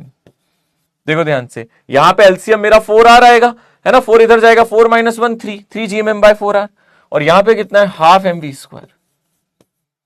तो हाफ से इसको काटो, ये आ जाएगा 2, और m से एक m कट जाएगा, यानी कि तुम्हें यहां पे मिलेगा v² किसके बराबर आ गया? ये आ गया 3/2, ठीक है ना, 3/2 GM/R, ये आ गया, ठीक है ना, v v² आ गया, ठीक है। और अब आप v का वैल्यू देखोगे तो ये आ जाएगा 3/2 और GM/R। और आपको तो पता है ना इसको क्या लिख सकते हैं, आप यहां से r से मल्टीप्लाई और r से डिवाइड कर सकते हो, तो ये आ जाएगा 3/2 GR, 3/2 GR आ जाएगा, ठीक है ना, 1.5 GR, 3/2 GR आ जाएगा, सिंपल है। देख लो ध्यान से, फिर कई कैलकुलेशन में गलती करी है तो बताओ मुझे। कैलकुलेशन में गलती नहीं होनी चाहिए। 44% बच्चे कर रहे हैं आंसर, जबकि 80% बच्चों का सही आना चाहिए। इतना मुश्किल नहीं है, बिल्कुल मुश्किल नहीं है, कठिन नहीं है, आसान था ये। आप मुझे बताओ, आप क्या हर कैटेगरी का सवाल कर लिया हम लोगों ने? अभी तक जो भी मैंने सवाल कराए उसमें हर जगह आपका स्पीड कम था। जो भी सवाल कराए, चाहे आप इस सवाल की बात करो, यहां पे वी एस्केप से कम था। पीछे वाले सवाल की बात करो, यहां पे आपका स्पीड एस्केप स्पीड से कम था। इस वाले सवाल में भी v एस्केप स्पीड से कम था। तो जो भी सवाल हम लोगों ने करे हैं ये वाली कैटेगरी के करे हैं। अब हम सवाल करेंगे कुछ इस कैटेगरी के। अब हम लोग क्या करेंगे, अपनी स्पीड को एस्केप स्पीड से ज्यादा देंगे, फिर देखते हैं क्या होता है। अब अपनी स्पीड को एस्केप स्पीड से ज्यादा दो और फिर देखो क्या होता है। When your velocity is greater than escape speed, ठीक है ना। अब देखो यहां पे सवाल क्या है, the escape speed from the earth is v escape, a body is projected with a speed 2 times v escape, what constant velocity will it move in the interplanetary space, यानी कि स्पेस में जाने के बाद उसका वेलोसिटी कितना होगा, आप निकालो, करोगे ट्राई। अब आप जो अपनी स्पीड दे रहे हो एस्केप स्पीड से ज्यादा दे रहे हो, जो भी स्पीड दे रहे हो एस्केप स्पीड से ज्यादा दे रहे हो, जब वो स्पेस में पहुंच जाएगा तो उसका स्पीड कितना होगा, कैलकुलेट करो। पता है ना, वही कंजर्वेशन ऑफ एनर्जी लगेगा, initial potential energy, initial kinetic energy, दोनों को जोड़ो और फाइनली काइनेटिक एनर्जी से इक्वेट करो, ठीक है ना। यानी कि जो भी इनिशियल आपकी energy half M V square minus G M M divided by R, और किससे इक्वेट कर दो, half M V final. V final हमें निकालना है और आपका स्पीड एस्केप स्पीड का डबल है, जो हमारा वी है वो ये है। चलो जल्दी करो।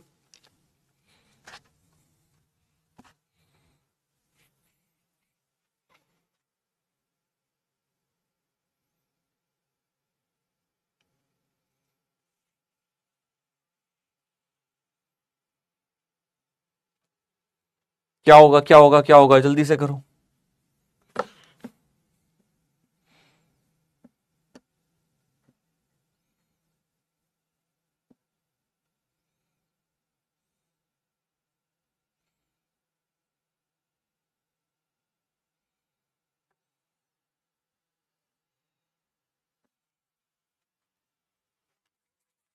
चलो अब बताओ मुझे क्या करना है। यहां पे आपने जो अपना स्पीड दिया वो 2 times एस्केप स्पीड दिया है ना, यानी कि हमारा जो v है वो 2 times एस्केप स्पीड है।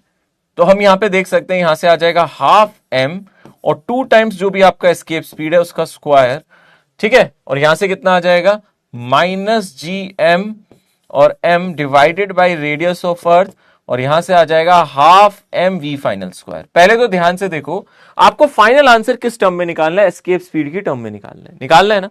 तो इसको यहां से एलिमिनेट करो, इसको देखो कैसे लिख सकते हैं, तभी आंसर आ पाएगा।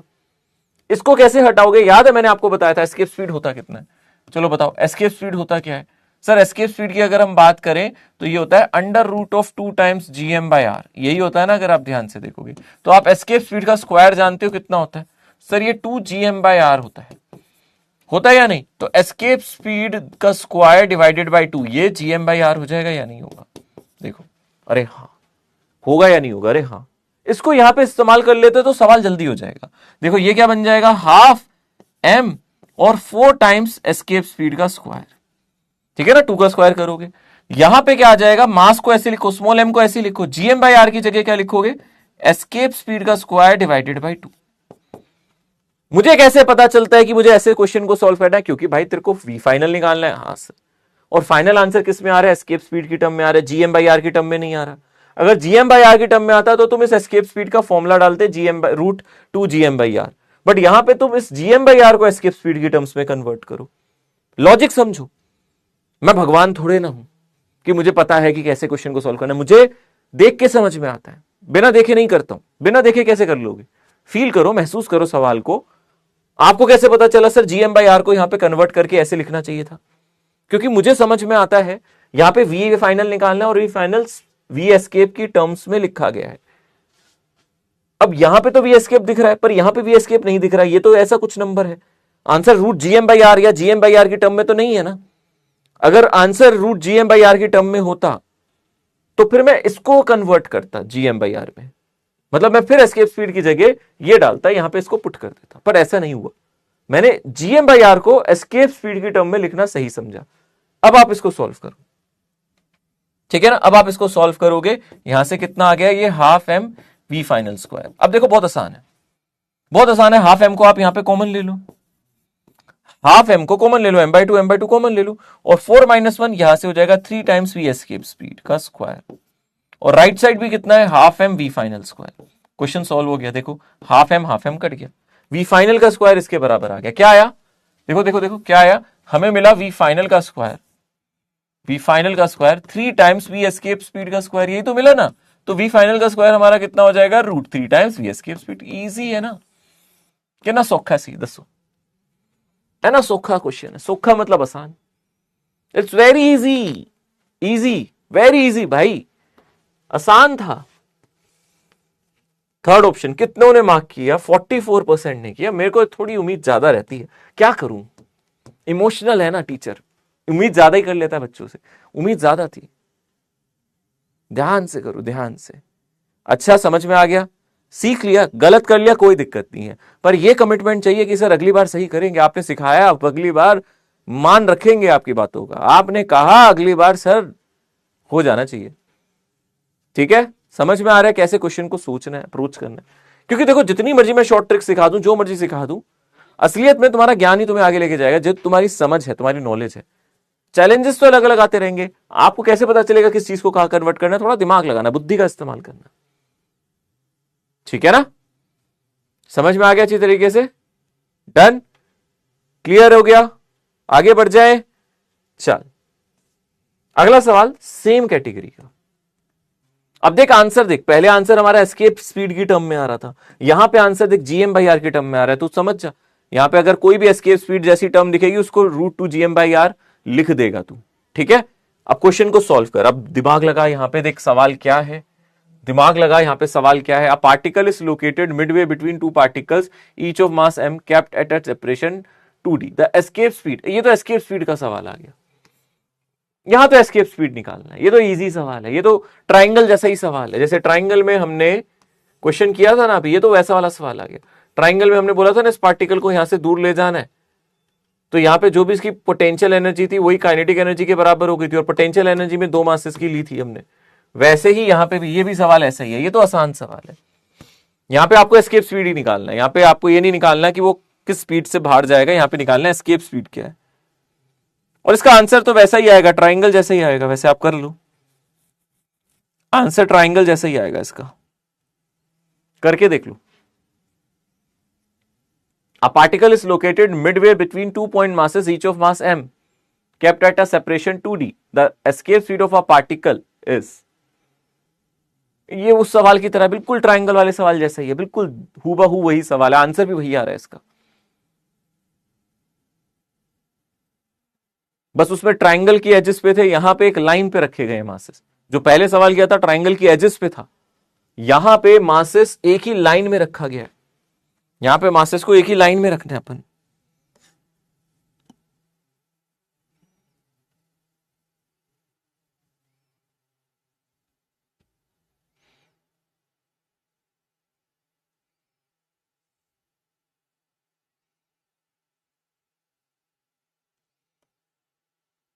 चलो देखो, आसान है। अरे भाई यहां पे क्या कह रहा है, 2 मासेस हैं, ले लो, और दोनों मासेस कैसे हैं आप देख सकते हो। Particle is located Midway between 2 masses each of mass m, यहां पे भी मास m है, यहां पे भी मास m है। अब आप जो तीसरा मास रख रहे हो, मान लो यहां पे है, हमें नहीं पता इसका मास कितना है, मान लेते हैं m है, ठीक है। तो यहां पे जो डिस्टेंस दिया गया है 2d दिया गया। अब आपको एस्केप इसको ही कराना है, वो क्वेश्चन में बोल रहा है इसको एस्केप कराओ, इसको भगाओ यहां से, इसको एस्केप कराओ, क्या एस्केप स्पीड होगी। तो आप देखो कि इसकी पोटेंशियल एनर्जी इसके कारण कितनी है, इसके कारण कितनी है। तो आप इनिशियल पोटेंशियल एनर्जी जैसे ट्राइंगल वाले में निकाला था, तो आप देखोगे सर ये डिस्टेंस भी d है और ये डिस्टेंस भी यहां पे d है, तो पोटेंशियल एनर्जी क्या आएगी, एक बार इसकी इससे एक बार इसकी इससे, तो 2 टाइम्स करें जैसे पहले किया था, -g times m into m और डिवाइडेड बाई डिस्टेंस d, यही पोटेंशियल एनर्जी आ गई। इतना ही काइनेटिक एनर्जी देना पड़ेगा, तो काइनेटिक एनर्जी कितना देना पड़ेगा, वो पोटेंशियल एनर्जी जितना ही देना पड़ेगा, तो एस्केप हो जाएगा। ये तो क्वेश्चन वही हो गया, सेम आंसर भी आएगा। काइनेटिक एनर्जी कितना हो जाएगा, ½ m v एस्केप का स्क्वायर, ये किसके बराबर हो जाएगा, पोटेंशियल एनर्जी यानी कि 2 टाइम्स, यहां से आ जाएगा, इसका सिर्फ मैग्नीट्यूड लेना है, GMM मैग्नीट्यूड लेना है ना सिर्फ इसका, क्योंकि पोटेंशियल एनर्जी तो नेगेटिव होता है, हमें उतना पॉजिटिव काइनेटिक एनर्जी देना है, और डिवाइडेड बाई कितना आ जाएगा बोलो d। तो ठीक है, यहां से m कट जाएगा, तो यहां पे एस्केप स्पीड आ जाएगा आपका √4 times GM divided by d, और 4 को बाहर ले गए हैं ये, और GM/d लिख दिया इन्होंने।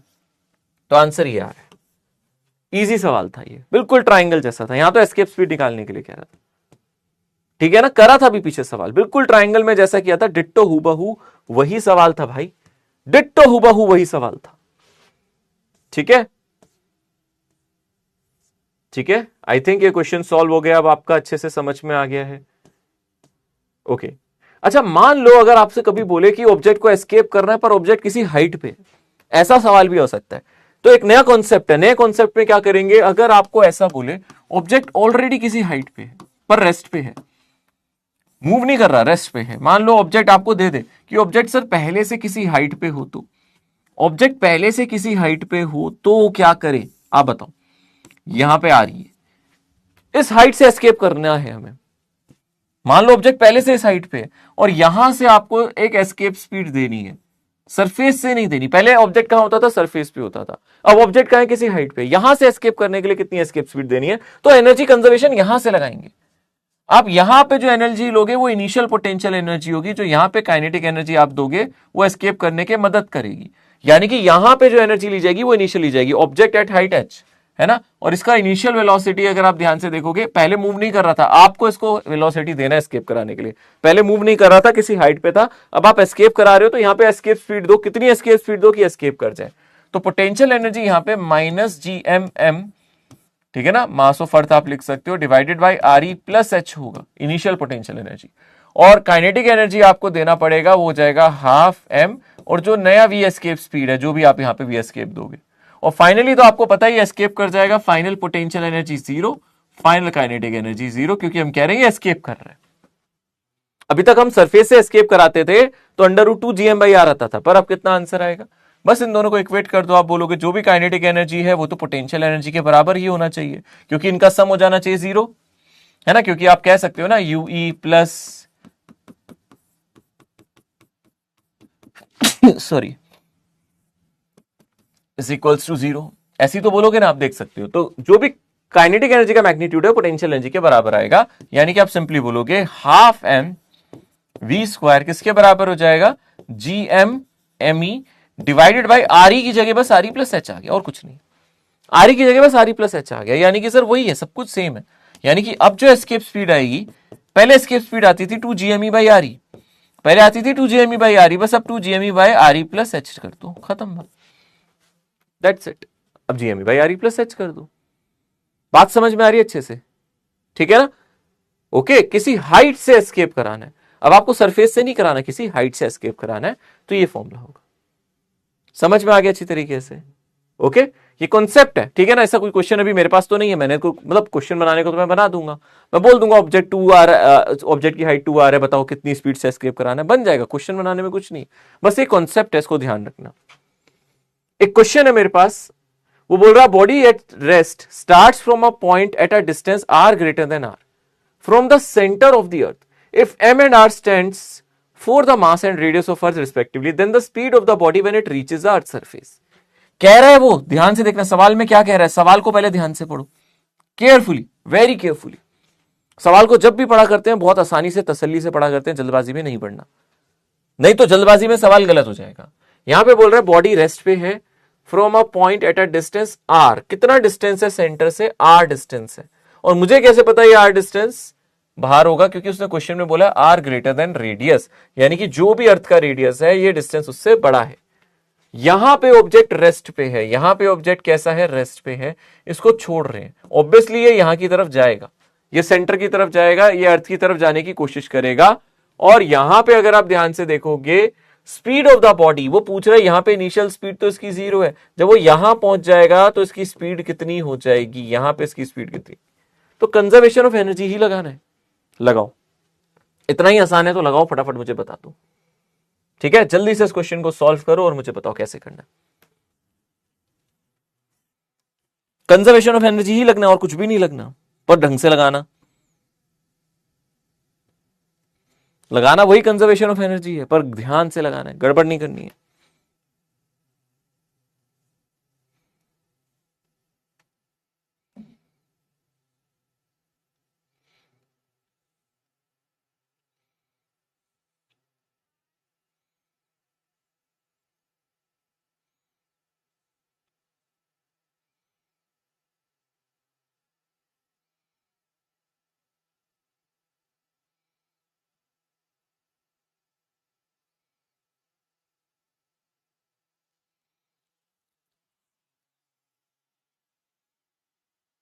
जल्दी बोलो फटाफट, इनिशियल एनर्जी कितना होगा, फाइनल एनर्जी कितना होगा।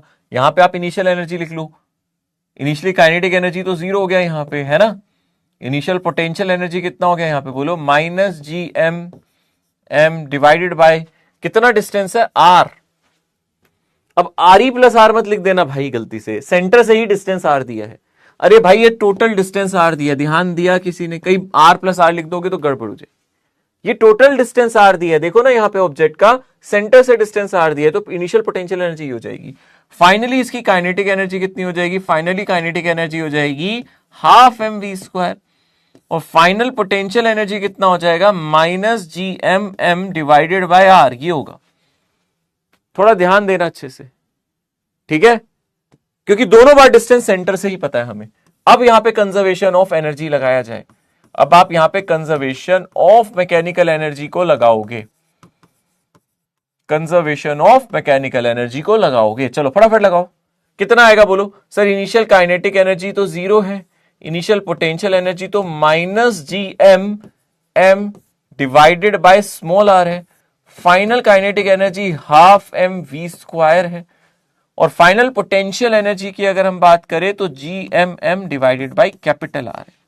तो यहां से हाफ mv² जो आएगा, हाफ mv², ये हमें मिल जाएगा, इसको इधर ले जाओ, ये आ जाएगा GM divided by capital R minus GM divided by small r, यही आएगा। ठीक है, एलसीएम ले लो, क्या दिक्कत है, एलसीएम ले लो। यहां पे एलसीएम आ जाएगा R इंटू R, ठीक है ना। ऊपर GM को तो आप कॉमन ले लो, और ऊपर आ जाएगा small r minus capital R।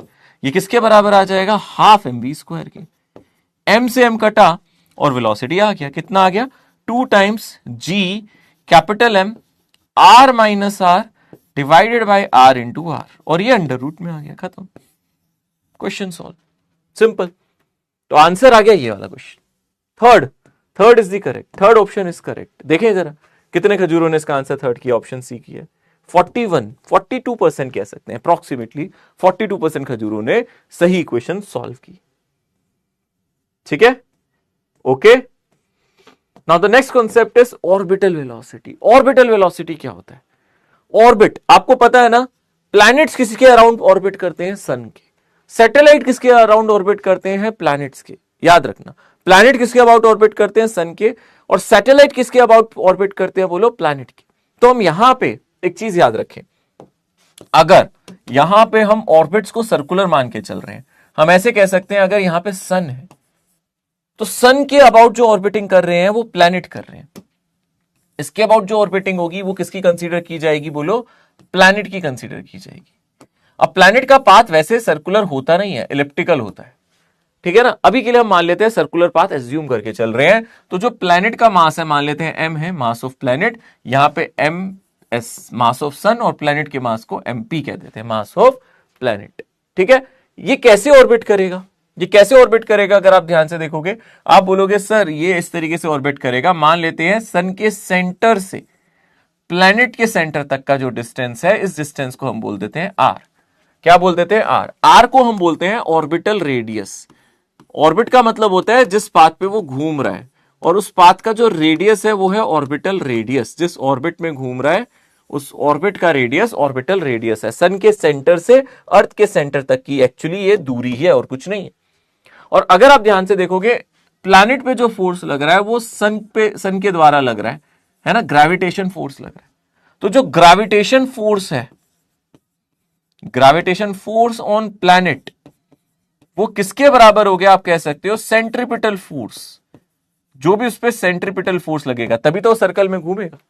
तो ग्रेविटेशन फोर्स कितना लग रहा है प्लैनेट पे, अगर आप ध्यान से देखोगे, g times mass of planet, mass of sun divided by orbital radius का स्क्वायर। यही फोर्स का फॉर्मूला है, फोर्स में नीचे स्क्वायर आता है, ऑर्बिटल रेडियस का स्क्वायर। ये किसके बराबर हो जाएगा, अगर आप ध्यान से देखोगे, सेंट्रीपिटल फोर्स। सेंट्रीपिटल फोर्स क्या हो जाएगा, किस पे देखना है सेंट्रीपिटल फोर्स, प्लैनेट पे देखना है। तो मास ऑफ प्लैनेट इंटू जो भी उसकी ऑर्बिटल वेलोसिटी है, जिस स्पीड से वो ऑर्बिट कर रहा है ना, जिस स्पीड से वो ऑर्बिट कर रहा है, इसी को ऑर्बिटल स्पीड कहते हैं। जिस स्पीड से वो ऑर्बिट में मूव कर रहा है, इसी को ऑर्बिटल स्पीड कहेंगे, है ना। ऑर्बिट में मूव कर रहा है, किसी स्पीड से मूव कर रहा है, इसी को ऑर्बिटल स्पीड कहेंगे। तो वी ऑर्बिटल, और divided by R, mv²/r, centripetal force mv²/r पढ़ा था ना। तो आप देखोगे प्लैनेट के मास पे तो ये डिपेंड ही नहीं करेगी orbital velocity. Orbital velocity simply कितनी आ जाएगी, यहां से आ जाएगी ऑर्बिटल वेलोसिटी का square g times mass of sun divided by radius, यानी कि जो ऑर्बिटल वेलोसिटी आ रही है वो under root of g times mass of sun divided by orbital radius आ रहा है। ये देखो ध्यान से, ये है orbital velocity, this is called orbital velocity. इसको हम ऑर्बिटल वेलोसिटी कहते हैं। किसके बराबर आई है ऑर्बिटल वेलोसिटी, अगर हम यहां पे लिखे एक बार बड़ा बड़ा, तो ऑर्बिटल वेलोसिटी आई है under root of g times mass of sun divided by orbital radius, g times mass of sun divided by orbital radius. ये किसके लिए निकाला है, फॉर प्लैनेट। हमने किसके लिए निकाला है, फॉर प्लैनेट, प्लैनेट की ऑर्बिटल वेलोसिटी, ठीक है ना। हमने यहां पे जो निकाला है प्लैनेट किस वेलोसिटी से ऑर्बिट कर रहे हैं, ऑर्बिटल वेलोसिटी ऑफ प्लैनेट, ये प्लैनेट की ऑर्बिटल वेलोसिटी हम लोगों ने यहां पे निकाल दी। पर सेम कॉन्सेप्ट लग सकता है प्लैनेट के अबाउट जब सैटेलाइट मोशन करते हैं। सैटेलाइट के मोशन को भी अगर आप ध्यान से देखेंगे हम ऐसे ही देख सकते हैं, और सैटेलाइट तो जनरली हम सर्कुलर मोशन में ही लेके चलते हैं, प्लैनेट्स तो एक बार को इलिप्टिकल मोशन में हो सकते हैं। तो वही कॉन्सेप्ट यहां लगेगा कि हम लोग यहां पे अर्थ ले लें या कोई प्लैनेट ले लें। अब यहां पे मान लो हमने अर्थ कंसीडर कर लिया या कोई प्लैनेट ले लिया, तो इसका मास क्या हो गया, me। सेम चीज सैटेलाइट इसके आसपास करेंगे, सेम चीज सैटेलाइट इसके आसपास करेंगे। मास ऑफ सैटेलाइट, ये सैटेलाइट का मास हम लोगों ने स्मॉल m ले लिया,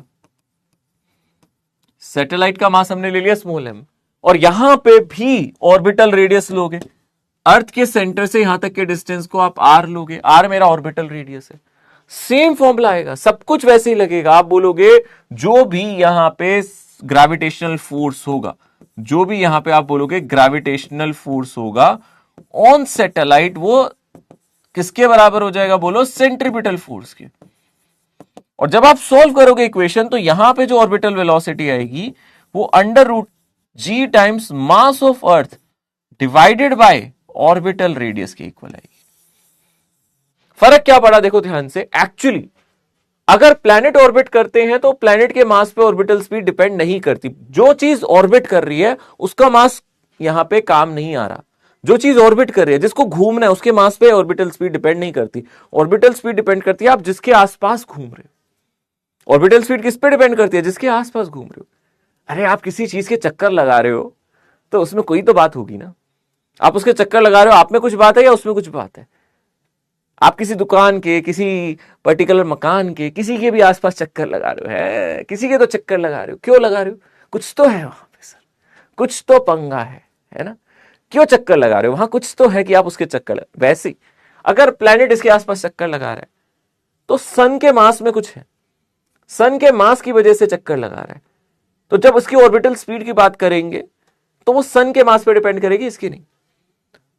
और जब सैटेलाइट अर्थ के आसपास चक्कर लगाएगी तो किसके मास पे डिपेंड करेगी ऑर्बिटल स्पीड, प्लैनेट के, यानी कि अर्थ के। यानी कि यहां पे ऑर्बिटल स्पीड अर्थ के मास पे डिपेंड कर रही है। अगर अर्थ सन के आसपास घूम रहा है तो वो अर्थ के मास पे नहीं, फिर वो सन के मास पे कर रही है। जिसके चक्कर लगाए जाएंगे उसके मास पे ऑर्बिटल स्पीड डिपेंड करेगी। और आर क्या है यहां पे, ऑर्बिटल रेडियस, ऑब्जेक्ट का रेडियस नहीं है, ऑर्बिटल रेडियस। क्या बोलोगे इसको, ऑर्बिटल रेडियस। बात समझ में आ गई अच्छी तरीके से। अब एक चीज समझना ध्यान से, हम सैटेलाइट वाले को ही अगर ध्यान से यहां पे देखें, सैटेलाइट वाला थोड़ा ज्यादा इंपॉर्टेंट है। अगर हम सैटेलाइट वाली बात करें कि हमने यहां पे कंसीडर किया था इस तरीके से, मान लो हमने अर्थ को कंसीडर किया था, ठीक है। अब सैटेलाइट ऑर्बिट कर रही है तो सैटेलाइट यहां पे कहीं है, ऑर्बिटल रेडियस क्या है, यहां से सेंटर से यहां तक की दूरी, इसी को आप ऑर्बिटल रेडियस कह रहे हो। पर देखा जाए ये ऑर्बिटल रेडियस किसके बराबर है, रेडियस ऑफ अर्थ, और किस हाइट पे ये है, हाइट ऑफ सैटेलाइट। देखा जाए h क्या है यहां पे, height of satellite, this is height of satellite. Satellite कितनी ऊंचाई पर घूम रहा है, और यहां पे अगर आप ध्यान से देखोगे r हमारा ऑर्बिटल रेडियस है, r हमारा ऑर्बिटल रेडियस की तरह काम कर रहा है। और हमने देखा ऑर्बिटल वेलोसिटी किसके बराबर आया, जल्दी से बोलो, ऑर्बिटल वेलोसिटी किसके बराबर आया सर, ये बराबर आया g times mass of earth और डिवाइडेड बाय r। तो आप इसको ऐसे भी लिख सकते हो gme और divided by capital R plus h, ऐसा लिख सकते हो, ठीक है ना। ध्यान से देखो अच्छे से, समझ में आ रहा है? ये मेरा ऑर्बिटल वेलोसिटी है, ये हमारा ऑर्बिटल वेलोसिटी। आप एक चीज और नोटिस करोगे, अगर आपने देखा था escape speed at some height, escape speed at height h, याद है किसी हाइट से अगर आप एस्केप करते थे एट हाइट h, तो वहां पे एस्केप स्पीड कितनी होती थी? याद है escape speed at height h, किसी हाइट h पे वो होती थी 2 GMe divided by R E plus H, किसी हाइट से जब एस्केप कराते थे, पढ़ा था ना हम लोगों ने। पर ऑर्बिटल वेलोसिटी कितनी है ये? तो आपको एक चीज समझ में आ रही है, escape speed is actually √2 times orbital speed. किसी हाइट पे अगर आप कंपेयर करोगे तो एस्केप स्पीड और ऑर्बिटल स्पीड में एक रिलेशन नजर आ रहा है। एस्केप स्पीड इज √2 टाइम्स, देखो यहां बस √2 ही तो मिसिंग है। Escape speed is √2 times orbital speed. जल्दी से बताओ मुझे, क्या AK-47 हो गया? ये कॉन्सेप्ट समझ में आ गया? कॉन्सेप्ट समझ में आ गया? मास किसका लेना है? मास ऑब्जेक्ट का लेना है जो ऑर्बिट कर रहा है, या उसका लेना है जिसके आसपास ऑर्बिट किया जा रहा है? जल्दी बताओ फटाफट। मास किसका लेना है? हमेशा मास उसका लेना है जिसके आसपास ऑर्बिट किया जाएगा। जिसके आसपास ऑर्बिट किया जाएगा उसका मास लेना है, ऑब्जेक्ट का मास नहीं लेना। जो ऑर्बिट कर रहा है उसके मास से कुछ लेना देना नहीं। अरे वो तो चक्कर काट रहा है, उसके मास में क्या इंटरेस्ट? सर कहां के चक्कर काट रहा है, उसमें इंटरेस्ट होना चाहिए। इसमें कुछ है सर? क्यों चक्कर काटे जा रहे हैं इसके आसपास, बताओ मुझे। ठीक है, समझ गए? ओके, समझ गए सर। हम चक्कर काट रहे हैं, गलत कर रहे हो, नहीं काटने चाहिए चक्कर। ठीक है, चक्करों में मत पड़ो, आगे बढ़ो। चलो देखो अब यहां पे ये सवाल, अरे अब तो इसका जवाब तुम दे ही दोगे। यहां पे एक सवाल है, इसका जवाब तुमसे मैं एक्सपेक्ट कर सकता हूं, कितना होगा बोलो? ठीक है, यहां पे अगर आप ध्यान से देखोगे, कह रहा है if VE and V0 represent escape and orbital speed of a satellite corresponding to a circular orbit R, then क्या रिलेशन है? मैंने पहले बता दिया रिलेशन, अब इसमें क्या ही पूछूं? रिलेशन मैंने पहले बता दिया आपको, ये रिलेशन पता है ना मैंने। क्या रिलेशन है? एस्केप स्पीड ज्यादा है, ऑर्बिटल स्पीड ज्यादा है? एस्केप स्पीड ज्यादा है, ऑर्बिटल स्पीड ज्यादा है? जल्दी बताओ।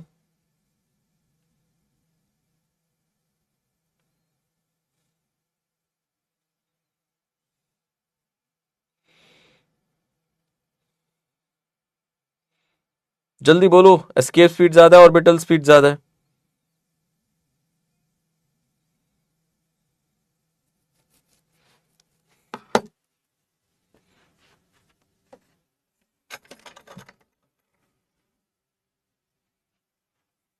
जल्दी, कौन सा आंसर आएगा फटाफट? ये आ जाएगा, escape speed is √2 times orbital speed, ये वाला बताया था ना, escape speed is √2 times orbital speed. कौन सा आंसर आएगा? Second option. ठीक है ना, 73% बच्चों ने ध्यान दिया क्लास में और आंसर सही दिया। ओके, अब अगर हम लोग यहां पे बात करें, चलो हमें एस्केप स्पीड पता चल गई, ऑर्बिटल स्पीड पता चल गई, बहुत अच्छी बात है। यहां पे टोटल एनर्जी क्या होगी सैटेलाइट की? अब सैटेलाइट रिवॉल्व कर रहा है, देखो यहां पे अर्थ के आसपास, मान लो यहां पे ये अर्थ है, ठीक है, और अर्थ के आसपास सैटेलाइट रिवॉल्व कर रहा है, तो टोटल एनर्जी क्या होगी? कौन कौन सी दो एनर्जी की बात करते हैं सर? यहां पे अगर ये रिवॉल्व कर रहा है इसके आसपास, तो दो एनर्जी होंगी सर। एक तो इसके पास काइनेटिक एनर्जी होगी और एक पोटेंशियल एनर्जी होगी। दोनों एनर्जी को ऐड कर दे तो मैकेनिकल एनर्जी बन जाएगी। एमई का मतलब मैकेनिकल एनर्जी, यू का मतलब पोटेंशियल एनर्जी, के का मतलब काइनेटिक एनर्जी, पता है ना?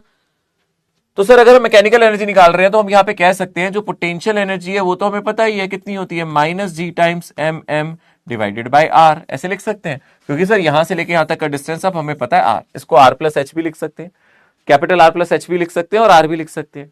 तो सर काइनेटिक एनर्जी का हमें फॉर्मूला पता है, वो क्या होगा? Half M into V orbital square, जो भी ऑर्बिटल वेलोसिटी है उसका स्क्वायर, तो यह आ जाएगा हाफ M। और ऑर्बिटल वेलोसिटी कितनी है अगर आप ध्यान से देखोगे सर, ऑर्बिटल वेलोसिटी है G टाइम्स M और डिवाइडेड बाई R, ठीक है ना, डिवाइडेड बाय R, इसका अंडर रूट, तो ये आ जाएगा ऑर्बिटल वेलोसिटी। आपको पता है ना ऑर्बिटल वेलोसिटी यही है, √2 GM/R, ठीक है ना, GM/R यही है ना, तो इसका स्क्वायर कर दोगे तो ये आ जाएगा। यानी कि सर काइनेटिक एनर्जी कितना है? M टाइम्स, मतलब काइनेटिक एनर्जी कितना है? GMM डिवाइडेड बाई 2R, और पोटेंशियल एनर्जी कितना है? -GMM divided by R। कुछ नजर आया? कुछ नोटिस किया आपने ध्यान से? कुछ नोटिस किया? कुछ भी नहीं किया? क्या बात कर रहे हो, मुझे तो दिख रहा है। यहां पे एक चीज समझ में आ रही है यहां पे कि सर यहां पे काइनेटिक एनर्जी का मैग्नीट्यूड और पोटेंशियल एनर्जी के मैग्नीट्यूड को कंपेयर किया जा सकता है, किया जा सकता है। हमें नजर आ रहा है क्लियरली, हमें नजर आ रहा है कि जो काइनेटिक एनर्जी है वो हाफ है किसके, पोटेंशियल एनर्जी के, पर मैग्नीट्यूड के, नॉट एग्जैक्टली पोटेंशियल एनर्जी के, उसके मैग्नीट्यूड के। पोटेंशियल एनर्जी का अगर आप मैग्नीट्यूड देखोगे तो GMM/R है और काइनेटिक एनर्जी GMM/2R है। तो पोटेंशियल एनर्जी को पहले हाफ से डिवाइड करो और इसका मैग्नीट्यूड ले लो, तो kinetic energy clearly half of potential energy है, यानी कि मैं मैग्नीट्यूड ऑफ पोटेंशियल एनर्जी कह सकता हूं ट्वाइस ऑफ काइनेटिक एनर्जी है। आप ऐसे लिख सकते हो, समझ में आ रहा है अच्छे से? अरे वाह। अच्छा, टोटल एनर्जी भी निकाल लो सर, मैकेनिकल एनर्जी भी निकाल लेते हैं। मैकेनिकल एनर्जी, मैकेनिकल एनर्जी यानी इन दोनों को ऐड कर दो, K प्लस U, आप ऐड करो, कितना आ जाएगा? आप बोलोगे sir GMM divided by 2R और minus GMM divided by R, LCM लो, कितना आ जाएगा? 2R, और यहां से आ जाएगा 1 - 2 यानी कि माइनस GMM/2R। कितना आ रहा है? Minus GMM/2R। ये मैकेनिकल एनर्जी है, टोटल मैकेनिकल एनर्जी। अरे भाई, टोटल मैकेनिकल एनर्जी कितनी आ गई? टोटल मैकेनिकल एनर्जी अगर आप ध्यान से देखोगे वो एग्जैक्टली पोटेंशियल एनर्जी की आधी है। देखो, पोटेंशियल एनर्जी ये थी, नेगेटिव थी, और मैकेनिकल एनर्जी भी नेगेटिव है और उसकी आधी है, पोटेंशियल एनर्जी की आधी है। आप इसको बोल सकते हो मैकेनिकल एनर्जी काइनेटिक एनर्जी के मैग्नीट्यूड के बराबर भी है। तो ME यानी कि मैकेनिकल एनर्जी, ME का मतलब यहां पे मैकेनिकल एनर्जी है। टोटल एनर्जी बोल दो, मैकेनिकल एनर्जी बोल दो, टोटल एनर्जी बोल दो या मैकेनिकल एनर्जी बोल दो। तो टोटल एनर्जी या मैकेनिकल एनर्जी पोटेंशियल एनर्जी की आधी है, काइनेटिक एनर्जी के बराबर है, बस पॉजिटिव होती है काइनेटिक एनर्जी, ये है नेगेटिव, ये बस नेगेटिव है, काइनेटिक एनर्जी का नेगेटिव है बस। देखो, समझ में आ रहा है अच्छी तरीके से? सो यहां पे अगर आप देखोगे ये रिलेशन बहुत कीमती है, बहुत इंपॉर्टेंट है। ऐसा ही रिलेशन आप इलेक्ट्रोस्टैटिक्स में पढ़ोगे या केमिस्ट्री में पढ़ते हो, जब इलेक्ट्रॉन ऑर्बिट के अराउंड रिवॉल्व करता है, ऐसा ही रिलेशन वहां पे भी आता है, ठीक है ना? वहां पे भी पोटेंशियल एनर्जी, काइनेटिक एनर्जी और टोटल एनर्जी में ऐसा ही रिलेशन आएगा। समझ में आ गया अच्छी तरीके से? तो सबसे ज्यादा यहां पे पोटेंशियल एनर्जी का मैग्नीट्यूड है, काइनेटिक एनर्जी उसकी आधी है मैग्नीट्यूड के, और टोटल एनर्जी तो काइनेटिक एनर्जी के बराबर ही है ना? और टोटल एनर्जी जो है काइनेटिक एनर्जी के बराबर ही है, बस पॉजिटिव है। काइनेटिक एनर्जी पॉजिटिव है, ये नेगेटिव होगी, और मैकेनिकल एनर्जी को आप पोटेंशियल एनर्जी का हाफ कह सकते हो। पोटेंशियल एनर्जी भी नेगेटिव है, मैकेनिकल एनर्जी भी नेगेटिव है। तो प्लीज नोट करो, mechanical energy is negative, mechanical energy is negative. इसका सेंस क्या है? ये क्या इंडिकेट करता है? It means system is bounded, यानी कि सैटेलाइट बाउंडेड है, वो एक ऑर्बिट में घूम रहा है, ऑर्बिट को छोड़ के कभी भागेगा नहीं, एस्केप नहीं कर रहा। ये ऑर्बिटल वेलोसिटी एस्केप वेलोसिटी से कम होती है, नहीं तो ऑब्जेक्ट एस्केप कर जाएगा। आपने देखा था ना, ऑर्बिटल स्पीड एस्केप स्पीड से कम है, 1/√2 टाइम्स है, यानी कि escape speed √2 times orbital speed है। मैकेनिकल एनर्जी नेगेटिव है, इसका सिग्निफिकेंस क्या है आपसे पूछा जा सकता है। What is the significance? इसका सिग्निफिकेंस क्या है? इसका सिग्निफिकेंस ये है दैट द काइनेटिक एनर्जी जो काइनेटिक एनर्जी है वो पोटेंशियल एनर्जी के मैग्नीट्यूड से कम है, यानी कि सिस्टम बाउंडेड है। इसको आप बोलोगे सिस्टम इज बाउंडेड। सिस्टम क्या, अगर आप ध्यान से देखोगे, बाउंडेड है, इसको हम बोलेंगे बाउंडेड सिस्टम। समझ में आ रहा है अच्छी तरीके से? ओके, सिस्टम इज बाउंडेड, इसी को हम बाउंडेड सिस्टम कहेंगे कि यहां पे सिस्टम बाउंडेड है। और जो भी यहां पे मैकेनिकल एनर्जी आ रही है आपकी नेगेटिव आ रही है, इतनी ही एनर्जी दे दो तो सिस्टम फ्री हो जाएगा, बाउंडेड नहीं रहेगा। इसी कॉन्सेप्ट को बोलते हैं binding energy, concept of binding energy. अब बाइंडिंग एनर्जी का कॉन्सेप्ट क्या है? बाइंडिंग एनर्जी का कॉन्सेप्ट है कि आपकी जो भी एनर्जी आ रही है, मैकेनिकल एनर्जी इज नेगेटिव, ठीक है ना? मैकेनिकल एनर्जी कैसी आ रही है? बोलो, नेगेटिव आ रही है, ठीक है ना? If we provide, binding energy का क्या है? बाइंडिंग एनर्जी क्या है? Energy required, this is the energy required to escape an object from binded system, from binded system। जो भी यहां पे बाइंडेड सिस्टम है, बाइंडेड सिस्टम का मतलब यहां पे सैटेलाइट बाइंडेड है, वो ऑर्बिट करता रहेगा हमेशा, वो बाइंडेड है, वो फ्री नहीं है, फ्री नहीं है। जैसे इलेक्ट्रॉन फ्री नहीं होते ना, वो बस रिवॉल्व करते रहते हैं, वैसे ये फ्री नहीं है, उसको फ्री कराना है। जैसे हम बोलते हैं ना, इलेक्ट्रॉन को फ्री करा दो, एनर्जी दे दो, वैसे ये भी है। यहां पे हम इसको बाइंडिंग एनर्जी कहते हैं। हमें पता है मैकेनिकल एनर्जी इज नेगेटिव, तो same amount of energy, same amount of positive energy is required to free a planet, to free a satellite. Free करने का मतलब उसको स्पेस में भेजने के लिए। यानी कि आप ऐसे कह सकते हो कि सर बाइंडिंग एनर्जी ओवरऑल, आप ऐसे लिख सकते हो सर बाइंडिंग एनर्जी और कुछ नहीं है, बाइंडिंग एनर्जी सिर्फ मैग्नीट्यूड ऑफ मैकेनिकल एनर्जी, जो भी मैकेनिकल एनर्जी है उसका जो मैग्नीट्यूड है वही हमारी बाइंडिंग एनर्जी है। उतनी एनर्जी दे दो सिस्टम क्या हो जाएगा, फ्री हो जाएगा। उतनी एनर्जी दे दो सिस्टम क्या हो जाएगा, फ्री हो जाएगा। एक तरीके से यही बाइंडिंग सिस्टम है। बाइंडिंग एनर्जी का मतलब इतनी एनर्जी दोगे तो आप सिस्टम को फ्री करा सकते हो, सैटेलाइट को फ्री करा सकते हो। ठीक है ना। मैकेनिकल एनर्जी तो नेगेटिव है, same amount of positive energy is required to free a satellite. इतना ही पॉजिटिव एनर्जी दोगे तो सैटेलाइट मुक्त हो जाएगा, फ्री हो जाएगा। समझ में आ गया अच्छी तरीके से। ओके, यहां पे क्वेश्चन है, अगर हम ध्यान से देखें क्वेश्चन में कहता है an artificial satellite moving in a circular orbit around the earth has a total energy. क्या आंसर हो सकता है बताओ फटाफट। एक आर्टिफिशियल सैटेलाइट है जो सर्कुलर ऑर्बिट में घूम रही है अर्थ के, total kinetic plus potential energy उसका कितना है, ई नॉट है। तो पोटेंशियल एनर्जी कितना होगा, टोटल एनर्जी ई नॉट है तो पोटेंशियल एनर्जी कितना होगा, जल्दी से बोलो। टोटल एनर्जी ई नॉट है तो पोटेंशियल एनर्जी कितना होगा, टोटल एनर्जी ई नॉट है तो पोटेंशियल एनर्जी कितना होगा, जल्दी से बताओ। टोटल एनर्जी ई नॉट है तो पोटेंशियल एनर्जी कितना होगा।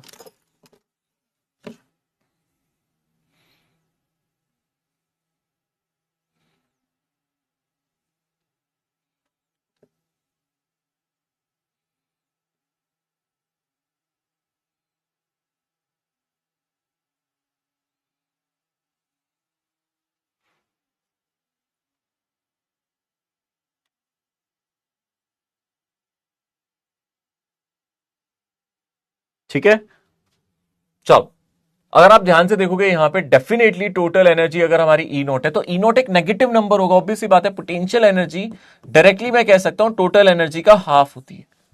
आपको नेगेटिव साइन लगाने की कोई जरूरत नहीं है, obviously E not negative number ही होगा क्योंकि वो टोटल एनर्जी वो नेगेटिव ही होती है। तो पोटेंशियल एनर्जी क्या होती है, sorry twice of E not, half नहीं ट्वाइस, है ना। आप ये कह सकते हो जो ई नॉट है वो पोटेंशियल एनर्जी का हाफ होता है। ई नॉट क्या होता है, पोटेंशियल एनर्जी का हाफ होता है। यही तो पढ़ा था हमने, mechanical energy is half of potential energy. देखो ये रहा, पढ़ा था या नहीं पढ़ा था। मैकेनिकल एनर्जी के बारे में क्या पढ़ा था आपने, मैकेनिकल एनर्जी क्या था, हाफ ऑफ पोटेंशियल एनर्जी। तो पोटेंशियल एनर्जी क्या हो जाएगा, ट्वाइस ऑफ मैकेनिकल एनर्जी। तो आपको नेगेटिव साइन लगाने की जरूरत नहीं है। Potential energy is twice of total energy, energy is half of potential energy. तो आप देख सकते हो यहां पे आंसर आ जाएगा 2E0। सिर्फ आंसर को आपको 2E0 लिखना है, यानी कि fourth option. Fourth option is correct, fourth option सही है। माइनस साइन की तुम्हें जरूरत नहीं है भैया, क्योंकि E0 अपने आप में एक नेगेटिव नंबर है। अब आपको लगाने की जरूरत नहीं। काइनेटिक एनर्जी पूछता तो अलग बात होती है। अगर मैं आपसे यहां पे पूछा काइनेटिक एनर्जी कितनी होगी, काइनेटिक एनर्जी कितनी होती है, काइनेटिक एनर्जी होती है -E0। काइनेटिक एनर्जी होती है -E0। -E0 क्यों, क्योंकि E0 अपने आप में एक नेगेटिव नंबर है। मान लो, एज्यूम कर लो, मान लो वो -200 जूल दिया हुआ है, तो काइनेटिक एनर्जी +200 जूल आ जाती, माइनस ऑफ E0। ठीक है ना। तो आप ऐसे समझो ध्यान से, यहां पे क्लियरली उसने बोला था टोटल एनर्जी E0 है, टोटल एनर्जी E0 है तो E0 एक पॉजिटिव नंबर नहीं हो सकता, वो नेगेटिव ही होगा। तो पोटेंशियल एनर्जी भी नेगेटिव होती है, तो potential energy twice of E0 होगी। Okay, the earth orbital velocity the orbital velocity of an artificial satellite in circular orbit just above the earth surface is v. For satellite orbiting an altitude half of the earth radius, the orbital velocity. चलो ये question try करो, ये question try करो, फिर JEE mains के सवाल करने हम लोगों को। इस क्वेश्चन को ट्राई करो, जल्दी से जल्दी से जल्दी से इसको ट्राई करो। थोड़ा टाइम कम ही दूंगा मैं क्योंकि क्वेश्चंस और भी करने हैं। Orbital velocity of an artificial satellite in circular orbit just above the Earth's surface is v. For a satellite orbiting at an altitude half of the Earth radius, the orbital velocity is. पहले तो v सोचो, v क्या होगा। Orbital velocity of satellite in circular orbit just above the Earth's surface. ये v क्या है, इसके बारे में सोचो, ये v क्या है यहां पे।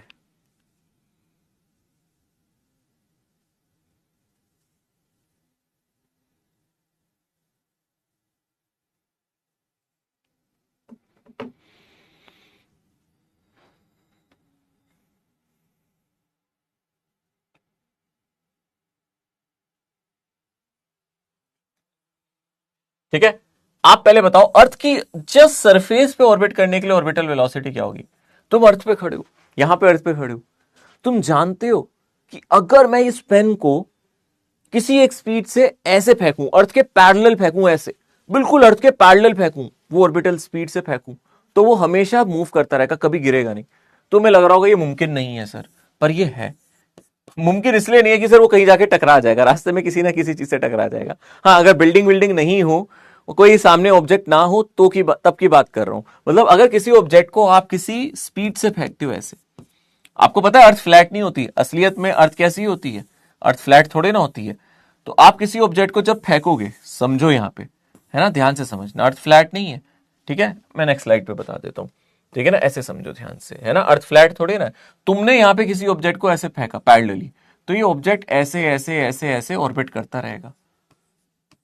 हम इसकी बात कर रहे हैं, ये ऑब्जेक्ट ऑर्बिट करता रहेगा। सुनने में बहुत अजीब लग रहा होगा, पर हाँ सच है, ये सच्चाई है, ये ऑर्बिट करता रहेगा। यहां पे इसकी हाइट कितनी है? हाइट 0 है, आप बिल्कुल सरफेस पे फेंक रहे हो। हाइट कितनी है? 0। यहां पे जो स्मॉल आर हो जाएगा वो कैपिटल आर के बराबर ही हो जाएगा, ठीक है ना। तो ये केस की बात कर रहे हैं, इस केस की बात कर रहे हैं। तो इस स्पीड को हम बोल रहे हैं v, जो सरफेस पे फेंकी जा रही है। तो v का फॉर्मूला हो जाएगा √gm/r। कितना हो जाएगा बोलो? √2gm/r, sorry √gm/r। ये तो होती है ना ऑर्बिटल वेलोसिटी, gm/r। अब आप किस हाइट पे फेंक रहे हो? 0 हाइट पे फेंक रहे हो, re प्लस h की जगह सिर्फ r आ गया, ठीक है ना। अब कहां फेंकना है उसने? सेकंड केस में बोला है for satellite orbiting an altitude half of the height of the earth. अब एक सैटेलाइट है, वो कितनी हाइट पे है? अब जो सैटेलाइट है वो कितनी हाइट पे है? r/2 पे, और ये रेडियस है r, तो स्मॉल r क्या हो जाएगा? r plus r/2, r plus h होता है, r प्लस r/2 यानी कि 3r/2, हाँ या ना। यहां पे ऑर्बिटल वेलोसिटी कितनी होगी? अब बोलो, अब ऑर्बिटल वेलोसिटी कितनी होगी? √gm divided by 3r/2। तो देखा जाए इसको बोल सकते हो 2/3 gm/r, 2/3 gm/r। देखो ध्यान से, इसको बोलोगे 2/3 gm/r, देख लो ध्यान से। तो यहां पे आप देख सकते हो जो v0 है वो √2/3 टाइम्स √gm/r है, यानी कि इसको आप लिख सकते हो √2/3 टाइम्स जो भी आपने v निकाला था, सरफेस पे ऑर्बिटल वेलोसिटी निकाली थी। सरफेस पे ऑर्बिटल वेलोसिटी √gm/r थी, यहां आ गई √2/3 gm/r। ये आंसर आ जाएगा थर्ड ऑप्शन, ठीक है ना। अच्छा क्वेश्चन था, मैं एक्सपेक्ट कर रहा हूं काफी बच्चों ने ट्राई किया होगा ये क्वेश्चन, अच्छा क्वेश्चन था, नाइस, अच्छा क्वेश्चन था, ध्यान से देख सकते हो। ओके, कुछ क्वेश्चन जो मैंने आपको बोला था जेई मेंस के हम लोगों को प्रैक्टिस करनी है, जिसमें क्वेश्चन नंबर 1 आपके सामने है। 4 identical particles of mass m are kept, ये जेई मेंस में आया हुआ सवाल है 2024 में 31 जन को। तो 4 आइडेंटिकल पार्टिकल है जिनका मास m है, they are kept at the 4 corners of a square. If the gravitational force exerted on one of the mass by the other is इतना, the length of the side of the square. क्या हमने इस तरीके के question की है? ये l/2 है यहां पे। क्या हमने ऐसे क्वेश्चंस किए? बिल्कुल किए। हमने देखा है कैसे आप नेट फोर्स निकाल सकते हो, यहां पे एक मास, यहां पे एक मास, यहां पे एक मास, यहां पे एक मास। याद है ऐसा क्वेश्चन मैंने आपको क्लास में कराया था। अगर आप इसकी एज लेंथ मान लो a, मुझे नहीं पता इसकी एज लेंथ कितनी है, वही तो हमें निकालनी है। इसकी एज लेंथ मान लो a, तो ये डिस्टेंस कितना होता है? याद है ना, ये होता है हमारा a√2। मैंने इस पे नेट फोर्स निकालने सिखाए थे आपको, याद करो। मैंने कहा था 2 फोर्स लगेंगे। मान लो आप इस पे नेट फोर्स निकाल रहे हो, पिंक वाले पे, मान लो आप पिंकू पे नेट फोर्स लगा रहे हो, तो कौन कौन से फोर्स लगेंगे? सर एक फोर्स यहां F, एक फोर्स यहां F। ये दोनों फोर्स बराबर क्यों है? आप यहां पे नाम दे दो इसको A, B, C, D। आप नेट फोर्स निकाल रहे हो C पे, तो B इसको खींचेगा C को, और D भी C को खींचेगा, और दोनों सेम फोर्सेस से खींचेंगे। ये F किसके बराबर है? जो D लगा रहा है C पे, जो B लगा रहा है C पे, और F का फॉर्मूला हो जाएगा G टाइम्स m²। सारे मासेस बराबर है ना, सारे मासेस तो बराबर है या नहीं? सारे मासेस बराबर है, तो gm² बाय a², ये होगा, ठीक है ना। और इन दोनों फोर्स के साथ साथ एक तीसरा फोर्स भी होगा, जो तीसरा फोर्स है वो ये है। इन दोनों फोर्सेस के साथ जो तीसरा फोर्स है वो ये है, जो ये a वाला लगा रहा है, और ये फोर्स कितना होगा? F'। ये अलग होगा क्योंकि ये डिस्टेंस a√2 है। यहां पे डिस्टेंस a था, यहां पे डिस्टेंस a था, प्रोडक्ट ऑफ मास यहां सेम थे, यहां सेम थे, यहां सेम है, पर यहां डिस्टेंस a√2 है। तो F' की अगर आप बात करोगे तो F' होगा gm² डिवाइडेड बाई, कितना डिस्टेंस है इन दोनों के बीच में? a√2। इसका स्क्वायर कर दो, यानी कि हो जाएगा gm² bye 2a², gm² bye 2a²। देख लो ध्यान से, हो जाएगा या नहीं हो जाएगा? सिंपल है। यानी कि अगर आप ध्यान से देखोगे ये कितना है? F/2। जो हमारा एफ आया था उसका आधा है। याद है फिर हम क्या करते थे, जो भी सी है इस पे सारे फोर्सेस दिखाओ।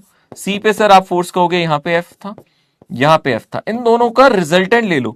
यहां पे कितना था अगर आप ध्यान से देखोगे F/2। इन दोनों फोर्सेस का रिजल्टेंट ले लो भाई, इसका और इसका रिजल्टेंट ले लो, कितना आ जाएगा यहाँ पे F√2। तो नेट फोर्स हो जाएगा, अगर आप ध्यान से देखोगे जो नेट फोर्स हो जाएगा, आप बोलोगे सर नेट फोर्स हो जाएगा F√2 प्लस F/2।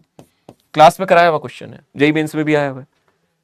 तो ठीक है सर, एफ को यहां पे कॉमन ले लेते हैं और यहां पे लिख देते हैं √2 प्लस 1/2। यानी कि आप ऐसे लिख सकते हो, एफ की जगह क्या लिख सकते हो, एफ है gm²/a²। एफ का फॉर्मूला तो दिख रहा है ना वहां पे लेफ्ट साइड लिखा हुआ है देखो, और यहां पे एलसीएम ले लोगे, नीचे 2 आ जाएगा, यहां पे आ जाएगा 2√2 प्लस 1, ऐसे आ जाएगा। देख लो ध्यान से, यही आया ना अगर हम ध्यान से देखेंगे। अब वो कह रहा है इसको इससे कंपेयर करो और एक ही वैल्यू निकाल लो। एच लेंथ निकालने के लिए कह रहा है ना, हमें क्वेश्चन में किसके बराबर दिया, हमें दिया gm² 2√2 प्लस 1, और नीचे कितना है अगर आप ध्यान से देखोगे 32l²। नीचे कितना है 32l², और हमारा कितना आया नीचे 2a²। कंपेयर करो इन दोनों को, इन दोनों को कंपेयर करो, ए का वैल्यू निकाल लो। आपसे एज लेंथ पूछ रहे हैं, यानी कि सर 2a² को हम 32l² से कंपेयर कर देते तो यहां से कितना आ जाएगा सर, यहां से आ जाएगा, ये आ जाएगा 16, तो ए आ जाएगा 4l, खत्म। ए आ जाएगा हमारा 4l, आ गया आंसर इसका 4l, ये रहा, सिंपल।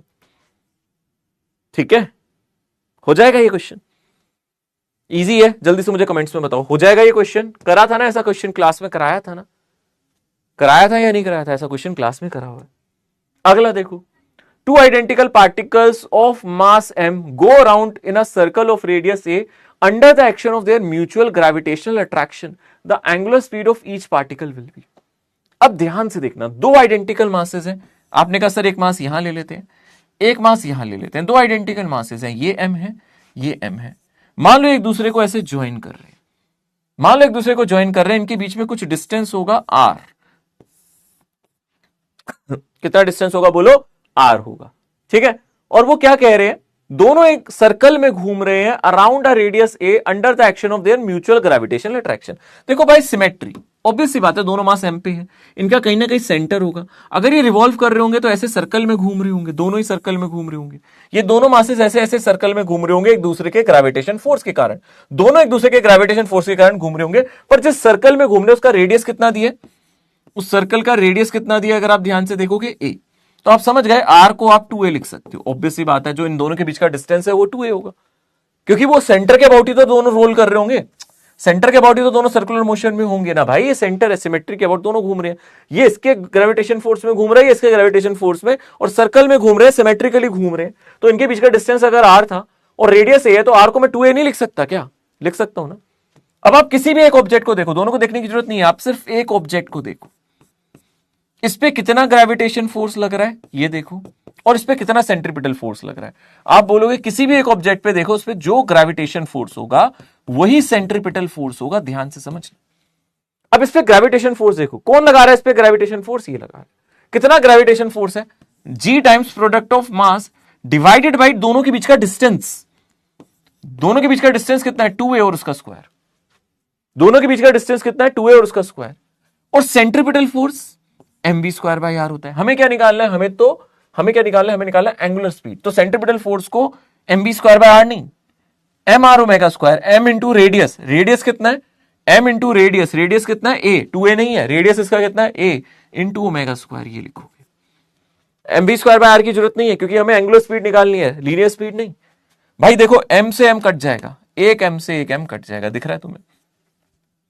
और क्या आ जाएगा यहां से बोलो, gm/, ठीक है ना, कितना आ जाएगा अगर आप ध्यान से देखोगे, gm/4a², और एक यहां चला जाएगा तो a³, ये मेरा ω² आ जाएगा। तो आपको नजर आने लग गया होगा आपका आंसर, ठीक है ना। आंसर कितना आ जाएगा, √gm डिवाइडेड बाई 4a³। कौन सा आंसर आ रहा है, ऑप्शन सी, देख लो जल्दी बताओ, हो जाएगा ये वाला क्वेश्चन। ये जेईई मेंस में आया हुआ सवाल है, ये जेईई मेंस में आया हुआ सवाल है, देख लो अच्छे से। अगले क्वेश्चन पे आओ, सेम ऐसा ही सवाल है। Two particles of equal masses m moves in a circle of radius r under the action of their mutual gravitational attraction, the speed of each particle. Same सवाल है, सेम सवाल है, बड़े ध्यान से देखना। यहां पे बस सवाल में क्या फर्क आ गया, अब इन्होंने जो रेडियस दे दिया वो आर दे दिया, पहले रेडियस ए दिया था, अब इन्होंने बोल दिया ये दोनों पार्टिकल आर रेडियस में, मतलब जेई मेंस में 2 बार ये सवाल आ गया, तो नीट पे क्यों नहीं आ सकता? आ सकता है। ये मास एम है, ये मास एम है, सर्कल में घूम रहे हैं, दोनों सर्कल में घूम रहे हैं, सेम सवाल है, बस रेडियस आर की जगह यहां पे ए हो गया। तो सर वही करते हैं ना सर, ग्रेविटेशन फोर्स को फिर से हम लोग सेंट्रीपिटल फोर्स से इक्वेट करते हैं, कर देंगे, चलो ठीक है। तो सर ग्रेविटेशन फोर्स कितना लगा? जी टाइम्स एम स्क्वायर, और इन दोनों के बीच का जो डिस्टेंस होगा अब वो कितना हो जाएगा? 2r हो जाएगा। तो आप बोलोगे सर 2r का स्क्वायर कर देंगे यहां पे, और centripetal force M R omega square की जगह M V square by R डालेंगे। अब इस केस में M V square by R क्यों? M V square by R क्यों? बोलो M V square by R क्यों? क्योंकि यहां पे हमें वी निकालना है, ओमेगा नहीं निकालना। क्वेश्चन में बोला वी निकालो, स्पीड पढ़ो, the speed, not angular speed, speed निकालनी है। खत्म करो क्वेश्चन को, इजी है, एक एम से एम कटेगा। तो सर ये जीएम और नीचे कितना आ जाएगा? 4r स्क्वायर, और सर यहां वी स्क्वायर बाय आर है तो एक आर से आर भी कटेगा, तो कितना आ जाएगा? V under root GM by 4r, यही आ रहा है, आप देख सकते हो, देखो ना, एक आर से आर कटेगा। बस इतना याद रखना, जब ग्रेविटेशन फोर्स लगाओ तो ये दोनों का डिस्टेंस चाहिए, जब सेंट्रीपिटल फोर्स लगाओ तो हमें आधा चाहिए, रेडियस चाहिए, बस इतना ध्यान रखना, ठीक है ना। तो जीएम जीएम मतलब जीएम स्क्वायर में से एक एम कटा था, यहां पे आर से एक आर कट गया, तो नीचे 4r बचा, और वी आ जाएगा मेरा ये। कौन सा ऑप्शन आ जाएगा? ऑप्शन बोलो, कौन सा ऑप्शन आ रहा है यहां पे? सी या डी? ऑप्शन कौन सा आ रहा है, सी या डी? जल्दी बोलो, सी या डी? डी आ रहा है। जेई मेंस का सवाल है, शिफ्ट 1 का 2023 का। अगले सवाल पे आते हैं। देखो एक बढ़िया सवाल कराता हूं, ये वाला सवाल देखो, मजेदार सवाल है, मैंने आपको ग्राफ बनाने सिखाए थे, ये उसी से रिलेटेड है। Consider two solid sphere of radii r1 is equals to 1 meter, r2 is equals to 2 meter and masses m1 and m2 respectively. The gravitational field due to sphere 1 and 2 are shown. The value of m1 and m2. बड़े ध्यान से देखो, मैंने आपको graph बनाना सिखाया था या नहीं सिखाया था? लास्ट क्लास में हम लोगों ने इसका ग्राफ रिकैप भी किया था, gravitational field intensity versus distance, याद है? हमने पढ़ा था ये ग्राफ पहले स्ट्रेट लाइन जाता है, कब तक स्ट्रेट लाइन जाता है? जब तक आप सरफेस पे ना पहुंच जाओ, है ना। मतलब अगर ऑब्जेक्ट ऐसे है, आप सेंटर पे हो तो ग्रेविटेशनल फील्ड 0 है, यहां पे फील्ड कितनी है? 0। आप सरफेस पे जाओगे तो फील्ड मैक्सिमम हो जाएगी, कहां पे? आर पे, R is equal to R पे फील्ड मैक्सिमम हो जाएगी, और उसके बाद फील्ड कैसे जाएगी? ऐसे इंफिनिटी पे जाएगी, 0 हो जाएगी। ये पढ़ा था या नहीं पढ़ा था? यहां पे दो ग्राफ है, यहां पे अगर आप ध्यान से देखोगे दो ग्राफ है। सबसे पहले तो ये वाला ग्राफ देख लो, ठीक है ना। सबसे पहले तो एक ये वाला ग्राफ देख लो, ये एक ग्राफ हमारा ये ग्रीन कलर का दिख रहा है आपको, एक सेकेंड, ठीक है ना, एक ग्राफ तो ये हो गया। दूसरा ग्राफ आप पिंक वाला देख लो,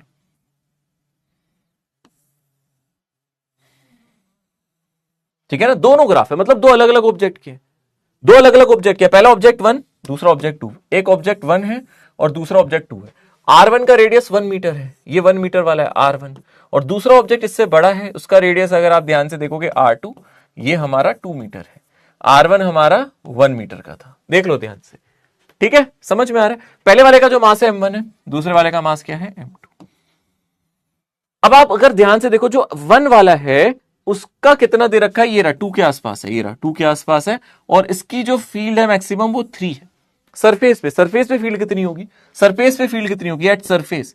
अगर आप I1 की बात करो एट सरफेस, फील्ड कितनी होती है आपको पता है? GM1 बाय R1 स्क्वायर, और I2 का फॉर्मूला क्या होगा बोलो? GM2 bye R2 square. Surface पे तो यही ग्रेविटेशनल फील्ड होगी ना भाई, सरफेस पे तो यही ग्रेविटेशनल फील्ड होगी। इसका रेशियो देखो ना, ग्राफ से रेशियो देखो कितना आ रहा है। अगर आप I1 बाई I2 निकालोगे ग्राफ से, I1 का वैल्यू 2 है, सरफेस पे जो वैल्यू है ये रहा 2, और I2 का वैल्यू 3 है, यानी कि ये हो जाएगा 2/3। और फॉर्मूले से देखो I1 बाई I2 क्या आएगा? अगर आप फॉर्मूले से देखो I1 बाई I2 क्या आएगा? I प्रोपोर्शनल है मास के, इनवर्सली प्रोपोर्शनल है डिस्टेंस के स्क्वायर के, यानी कि प्रोपोर्शनल है मास के, यानी कि M1 बाई M2 लिख सकता हूं, I1 बाई I2 को M1 बाई M2 लिख सकता हूं, और इनवर्सली प्रोपोर्शनल है रेडियस के, यानी कि R2 बाई R1 और इसका स्क्वायर, ऐसे लिख सकता हूं। चेक करो ध्यान से, देखो ये समझ में आया? ये कैसे कर लिया? क्योंकि I प्रोपोर्शनल है M के, इनवर्सली प्रोपोर्शनल R के, और ये 2/3 कहां से आया? अरे ये देखो ना, सरफेस पे वैल्यू ये रहा, सरफेस पे वैल्यू हमें दे रखा है, ये वैल्यू 2 दे रखा है, इसका वैल्यू 3 दे रखा है। तो यहां से ग्राफ से क्वेश्चन करना था, यानी कि सर अब इसको हम सॉल्व करते हैं।